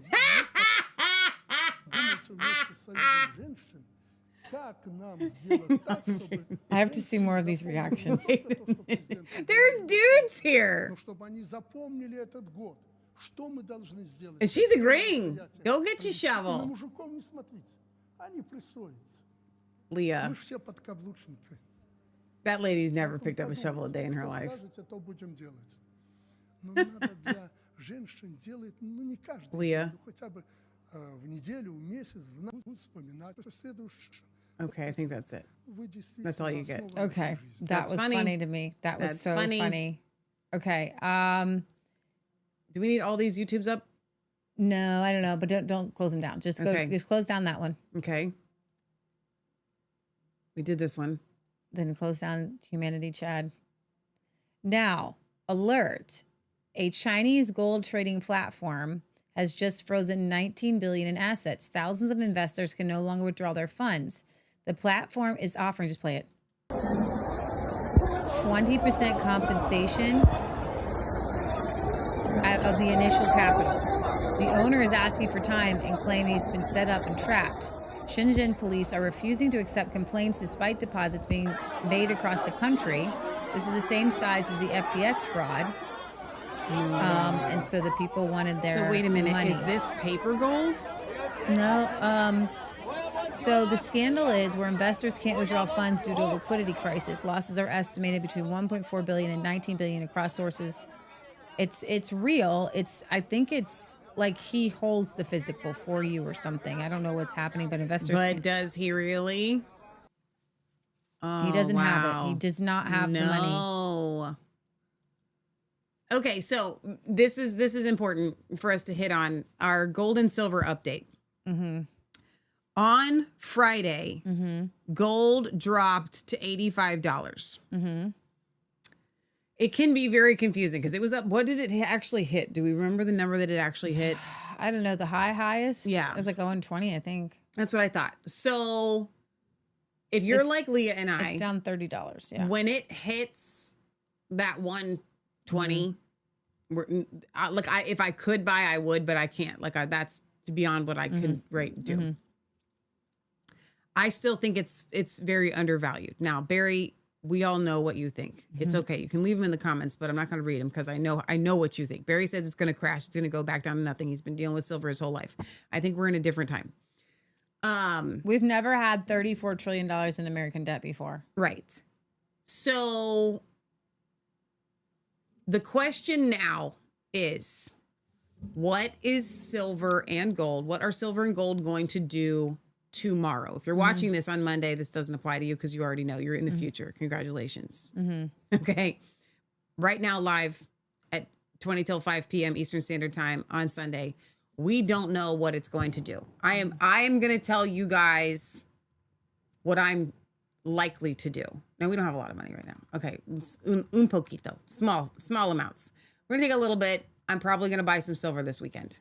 Okay. Before tomorrow, because my gut says it crashed on Friday and it's going to rally tomorrow. That is not a prediction for you to do anything.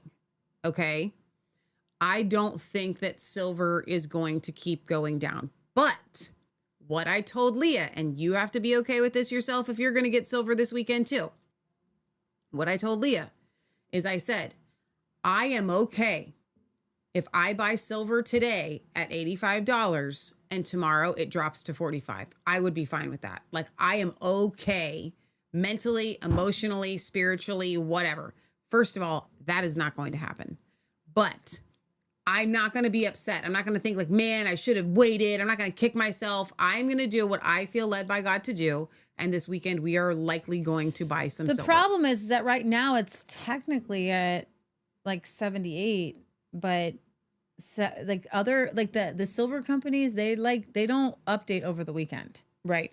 Like, and this weekend they're not. Right. Like, they're not updating. No, but you're going to be buying them at whatever price they're at. So Leah's saying that in Shanghai, it's dropping. I have a feeling from what I've been reading is that silver is probably going to hover for the next several months, and that you don't need to necessarily jump and rush. But I would think about it over like through April to be acquiring some metal. It usually is down in January, February, March, and April. Mm-hmm. And then just like last year, it started to like make its rise. And so if you're going to be buying metal this year, I was comfortable listening to a guy's, I guess I was kind of listening, and my spirit kind of confirms with that. And I don't want to be like prophetic about gold and silver, but I am trying to be wise about our decisions. Yeah. I don't like to ever do things panicky. Right. Like usually when I jump ahead, I am jumping ahead, and I don't need to be like, oh, let's save $1 or $2. Now, if the scenario is that gold goes to like 95 or 115 and then just stays there, and then it goes parabolic, and we didn't really get our silver in because those prices might be really too out of our range for a lot of us. That's why a lot of us buy silver, because it's easier to obtain than gold. Well, and just as a reminder, I think most of you are in the same boat as we are. We're not talking to those of you that are going to drop 20 grand. Okay. None of our viewers, I don't think, are doing that right now. So what I'm talking about is very small amounts. And so when you're talking about really small amounts, Leah and I had this deep conversation. We're like, you know what? We're buying such a small amount that it really doesn't matter. So yeah, does that make sense? Silver is so volatile that it's hard to know what to do. If you want to jump all in on something, things could go sideways at these prices. Okay. It's really easy, sub $50, to just be like, oh, this is part of my, Michelle and I said this, that's part of our savings plan, because you know what the great news about this stuff is? Here's a silver. It's here now, and it's not in your bank account. And you're not going to spend it. You can't spend, it's literally savings. So even at that, if you bought high, you're like, at least I am saving. So I am encouraging you to do with your savings, something that you're not going to touch it, but if you need the cash, you put your cash in, a different kind of savings. Gold is really hard to obtain right now for a lot of people, but it's way more steady. I don't see at all. Hang on. Until the last 3 weeks, it was way more steady. We're talking jumps of $300. That's not steady. That's crazy. Thousands. We doubled in a I year. mean, like within a month, within a couple of days, it'll rise and fall $300. That's not normal. That's not normal. So they're doing something. So I guess this is what I said to Leah, and I'll end with this. First of all, if you guys would like more information, please go to resistancechicks.com/God's Money and schedule a call with Zeng Enterprises. They're going to be able to talk to you guys about this stuff way better than Leah and I ever could do on a broadcast. That's step number one. However, we had some cash savings, like 15 years ago when we started doing silver. And we put some of it into silver, but we couldn't quite pull the trigger because we were in the brainwashed system that said you always need to have some cash money, right? So you save your cash money under your mattress, right? That's not where ours is, but so you save out some cash money. Now, Leah and I we're not in the big high roller savings. Okay. I'm talking about small amounts. However, we didn't put it all into precious metals. And after the big skyrocket, you kind of look at yourself and you kick yourself. If I had taken all of that cash money and put it into gold and silver, look where we'd be right now. Like, who really needs to keep on your cash money? And so some of you are in that camp and you're kicking yourself. Why did I feel that I needed to hang on to that cash money? This is what I would say to you. Please receive this as a word of encouragement. That's like saying anything that you're learning, that once you've reached a level of like, wow, I'm really competent in this, that you wish you knew in the beginning what you knew at the end, or, halfway through, or whatever it is. It's a process. So we started off and we could only do what little we could do, that our brains that had been literally been trying to overcome decades of brainwashing, that cash is king and you always have to have cash, that takes time. So whatever you do, if you had the ability to get more gold and silver and you did not, please don't kick yourself. Whatever you do, don't. Give yourself grace. JP Morgan, they are the ones that manipulate this market. And in case you didn't know, they came in with billions of dollars of shorts. Yeah. They sold at the very bottom their shorts. And that means that they bet, it was a gamble, that that silver would go down. Right. And JP Morgan is saying that gold is probably going to half into $50 an ounce by later this year. If they're saying that, that means they'll probably make it happen, because because there's this thing called paper silver, and that controls the price of silver. I believe that they pumped and dumped. And I believe that they did a twofold thing. They probably sold they said that they were long physical silver and short paper silver, meaning they spent all year acquiring silver at artificially low prices. And then they dumped their paper shorts at just the right time. There's whole videos on this. And so I'm going to pray for wisdom on this, because I feel way more comfortable going all in at silver at 50. Like, whatever we have, if silver hits 50, whatever I have in savings just goes into silver. That's my comfort number. I'm not super comfortable at silver at 85, 90 with a large amount of savings, because I hear JP Morgan saying that they're going to crash it to $50 an ounce, because that's their goal. They control it. It's the reason why we do silver and gold is to be outside of their system. And so I don't want to play the game with their system. And I do want to buy silver and gold. I just don't know if now's the right time or not. Michelle wants to. I do want to, but I part of me still feels like it's like because I want to get on something quickly. And you shouldn't ever do anything for that reason. Because ever. I'm afraid that and here's the thing, my logic is going to say this. My logic is going to say that this is not the settling place of silver right now. Barry says, Michelle, the world has gone through COVID, so the money markets pushed quantitative easing and flooded the markets with dollars and pounds. The governments are trying to get those notes out of the world, so they use precious metal markets to do this. They hype the price of the metals until they get the money to the level they want. Then after everyone has invested, they drop the price of the metal, which in turn gets the cash out of the system. That's a good point. Yeah, that's true. So I'm going to pray about this on wisdom. I'm going to say if you do a weekly amount into silver, any amount is just by faith. You're doing that anyways. But I'm not saying that this is it is, as Lynette always says, it's always a discount. It's always a discount. Do I believe that silver is eventually going to go to the $250 price? I do. $300? I do. So you wouldn't need to kick yourself if you bought it now. Yeah. Exactly. That's what I'm saying. It's just, could you get more? Yeah. And that's probably going to be the case, but not much. I don't think we're going down to $30, $40, $50. And I don't ever look at the outlooks of other banks. It doesn't, but I do feel like if they are telling you something, that's what they are shooting for. And so Bank of America has gold between 70 and like 100. So for this year, their outlook. 70 and 100 gold.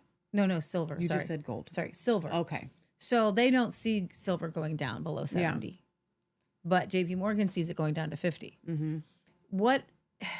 The only reason why it bothers me is that we like to get these silver eagles because they're easy to trade. They hold their value. And the premiums are so high. Mm-hmm. I don't really care if it's at 85. I just would rather it not be 95 or 100 because of the premiums.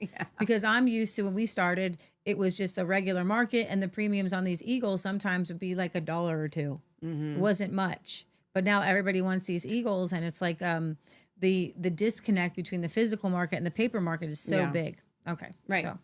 Okay. All right. Well, we're hitting on a 3-hour show and we're trying to get them under that. I'm going to save my Canadian guys here for next week. And Michelle, did you want to play something?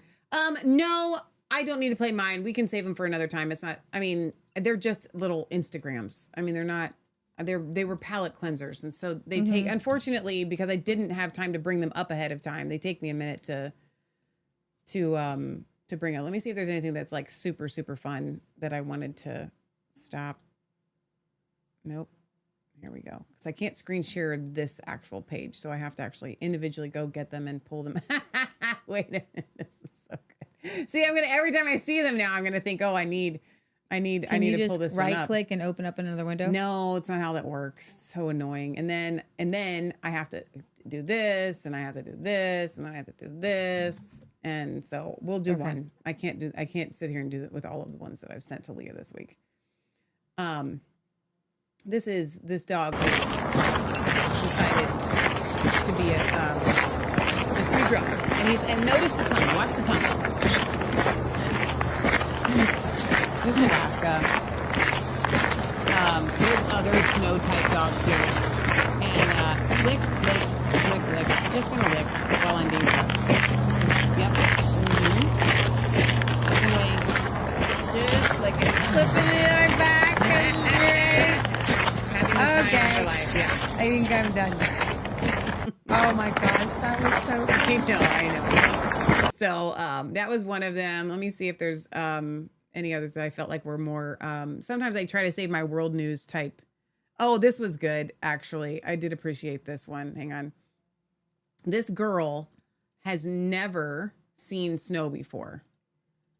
And she was staying, you'll see it, with a friend. And she gets to see snow for the very first time. She comes out. This is from the big snow. Oh my God, it's so pretty.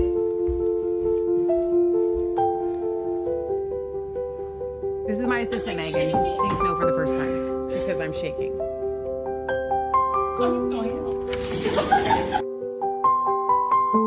She's going out barefoot in the snow. She's clearly never been to snow before. Oh my gosh. Oh my gosh. Why are you doing this?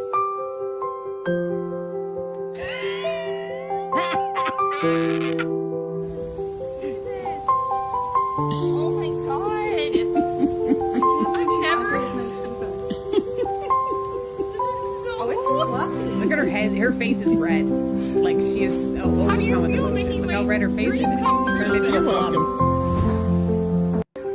That was it. Oh wow. That's really That's fun. You don't get to see that kind of thing every day. You don't have to go to the main.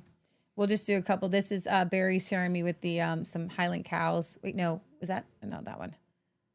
I think Scottish Highland calf placed in the snow. It's Hamish's first time in the snow. What a cutie. Oh my gosh, that's amazing. Oh wow, he's just going, huh? Hamish likes it. Loving it. Okay, that was fun. We got another one with the Highland cows. Coming out. Yes, Lord. Oh. You're gonna have to mute it. I'm sorry. Oh, that's so fun. Wow. I love it. Is that it? Yeah, Barry, I'm going to actually share. You've got a couple things that you share with me, but I'm going to save them for next week so we can get on with it. So, I had told my dear friend, Bob Denny, do you guys remember when we were on the Brighteon network? Bob ran that whole thing. Like, and his daughter, we call her Cinderella. and their whole team. That's Mike Adams' network that we were on every Friday. And they were amazing. And so I texted them this week to check on them because they're in Tennessee. And Bob said that they live at the top of a mountain. They got 8 inches of snow, and then they got 3 inches of sleet. And he said they're stuck at the top. But he said they're okay and they have power. So in our conversation, he tells me that he said, I have found myself in the midst of something very interesting. Bob has been doing media for a pastor named Tim Macklin. Maybe if you guys still watch Fox News or News Nation or Newsmax or whatever, you may have seen him. Tim Macklin is the father-in-law of Renee Good, the woman that was shot and killed by ICE. And I texted him yesterday. We are going to get him on our show because revival has broken out. He runs a homeless shelter. And I told Bob that I was going to play some clips today, but we don't have time to do that. So I will save them for another time, maybe Friday or whatever, and we'll get you guys ready. I think that we're going to do a pre-record with him, not this Monday, but next Monday. And I think you guys will be very pleasantly surprised. But in the meantime, the reason why I want to bring this up is I want you guys to pray. Renee does have multiple children, but she had one that she had custody of. Tim is trying to get custody of this little boy.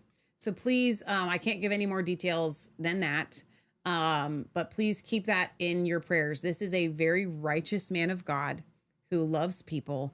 And the best that I can say is not everything that you are associated with, you are associated with. But because he has found himself, and he loved his daughter-in-law, and he did have very good things to say about her. But the fact that revival has broken out in his homeless shelter and amongst the homeless as a result of this entire thing. And he has been on CNN, he's been on Fox News, he's been on Newsmax, and he's just, out of all of this, he said, I just want people to come to Jesus from this. That is his heart's desire. So I want you guys to be praying for us as we, prepare for this interview, and also to be praying for Tim, because I can't imagine this young boy being raised by anybody better than his grandpa, who loves Jesus and loves revival and the power of God and just wants people to come to Jesus as a result of this. And in his interviews that I did watch, he essentially was just saying, like, listen, people make bad decisions all the time. And that's so true. And we all have made really, really bad decisions. And it doesn't mean that we can't have God get the glory out of that. So I wanted to tell you guys about that, and just be in prayer for us with that. Liz says, I really need some wisdom on this. Been struggling with going in the silver direction. When you don't have a lot, it seems to be difficult. So here's what I would say to that. I can actually give you advice on that. I do not have a problem giving you advice on this. Buy one. Just buy one. Just buy one silver dollar and then see what the Holy Spirit tells you to do. Like, that simple. Like, that's, and because what happens is you don't really know until you've done it. You can't really, because you're still stuck. Once you actually hold this in your hand, things change. Everything, all of my conservative views on it have been proven false. So I say don't be conservative on it. I mean, obviously, when it's running super high, we all are kind of like, let's wait till you want to find the level. Let's wait till it levels out. I mean, every silver person that I know was like, well, this is weird. I'm not buying right now. This is weird. What are they doing? Right? Like, we just bought it 30 a year ago. What are you doing?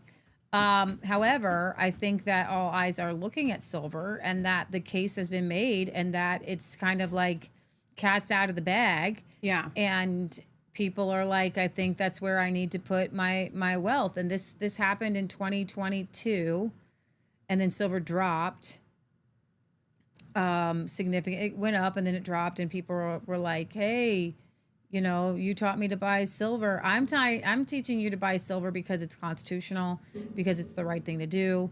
I would like for people to start using it, to barter with it, to trade with it. At this point, I don't know if it's going to be worth tomorrow, what it's going to be worth tomorrow. We need it to be steady. Money is only as powerful as steady as it's going to be, So Deb says, when I got divorced, my ex said I could keep the bag of junk silver and didn't have to split it. Score. Deb, you're awesome. Sherry says, I didn't know what I was doing when I first bought silver, so I bought 2 proof coins. LOL. They are very pretty, though. So I actually like proof coins. I do. So what happened was yesterday, I didn't realize the last batch of silver that we had bought was 10 walking liberties. To give you an idea of the type of purchases that we make and the level, the size of purchases we make.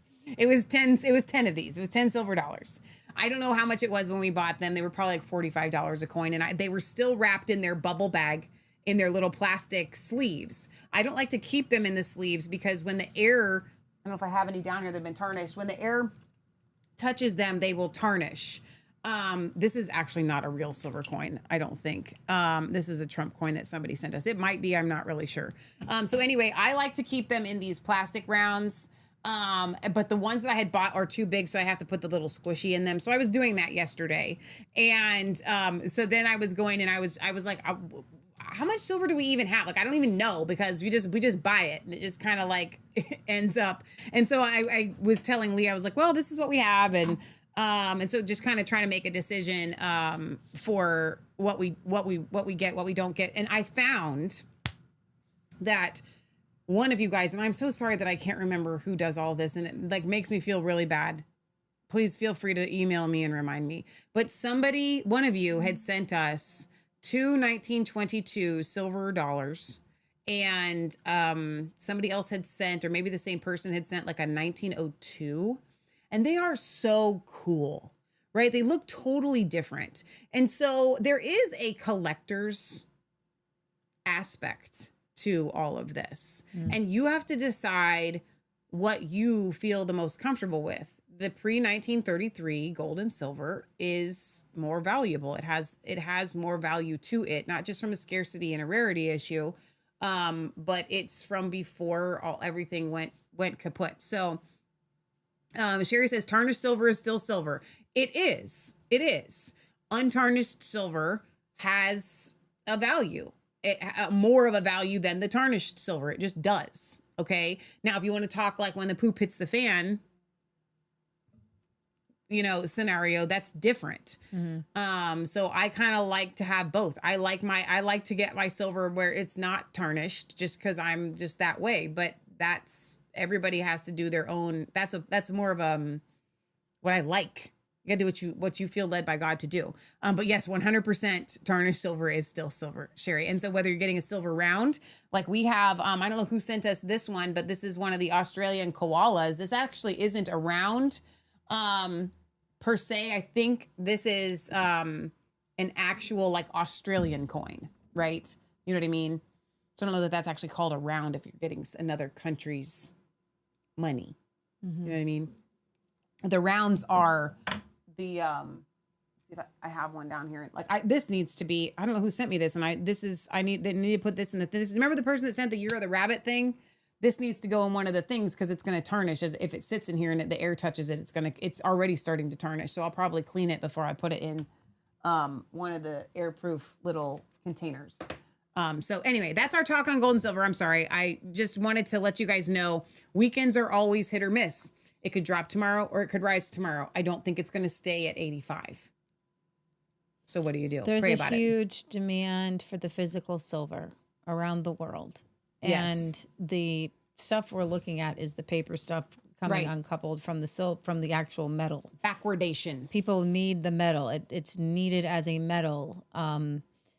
If the lowest premiums you can get is probably your best move. Lowest premium. That's good. I like it. Okay, so last but not least, do you have one of my calendars? I do. Almanacs. I'm trying to retrain my brain because it's not just a calendar. So today is the very first day. Because it's February you can open 2nd. up your calendar and put in February today. Open up your calendar. Here we go. Because why would you not start a calendar in February? Why not? You totally would want to start a calendar in February. So there's so much here that you guys can open up. Maybe you're like Michelle and you're like, I'm not going to open it up and look at it until the first day. If that's you, today's your day. You can open it up and you can read all this stuff. Our friend David right here in February, and his dog Charlie, which is his son, who comes to our house all the time. You guys see him in the videos. They are so excited about this. They've been giving it to their friends, which is so great. That it's super, super fun for me. But the first month is his sugar shack, and that's really, really exciting. So shop.resistancechicks.com. Use promo code LOVE2026. That's only for our live viewers. I'm going to put that available once I start our Valentine's Day sale in the next few days. I want to read this. I wanted to make sure you see my thank you for the wonderful gift package you sent to me with my win in the drawing you had. Hi, Kim. The best part was the personalized card you included, and I absolutely love the body butter and deodorant. I didn't even know you had body butter. I had just ordered some that I always get offline, and I will not be getting my old kind anymore since trying yours. I have to admit, though, I do not know what the tooth powder is for yet. I have never heard of such a thing, but I'm interested in learning about it. Do you guys really make these products yourself? If so, that's awesome. Michelle, do you have a tooth powder? Okay. So I want to show them. So I just yesterday, we had run out of of most of our Remineralize Me and Remineralize Me tooth powders. So this is, you can smell the mint through the thing coming out of the Remineralize Me.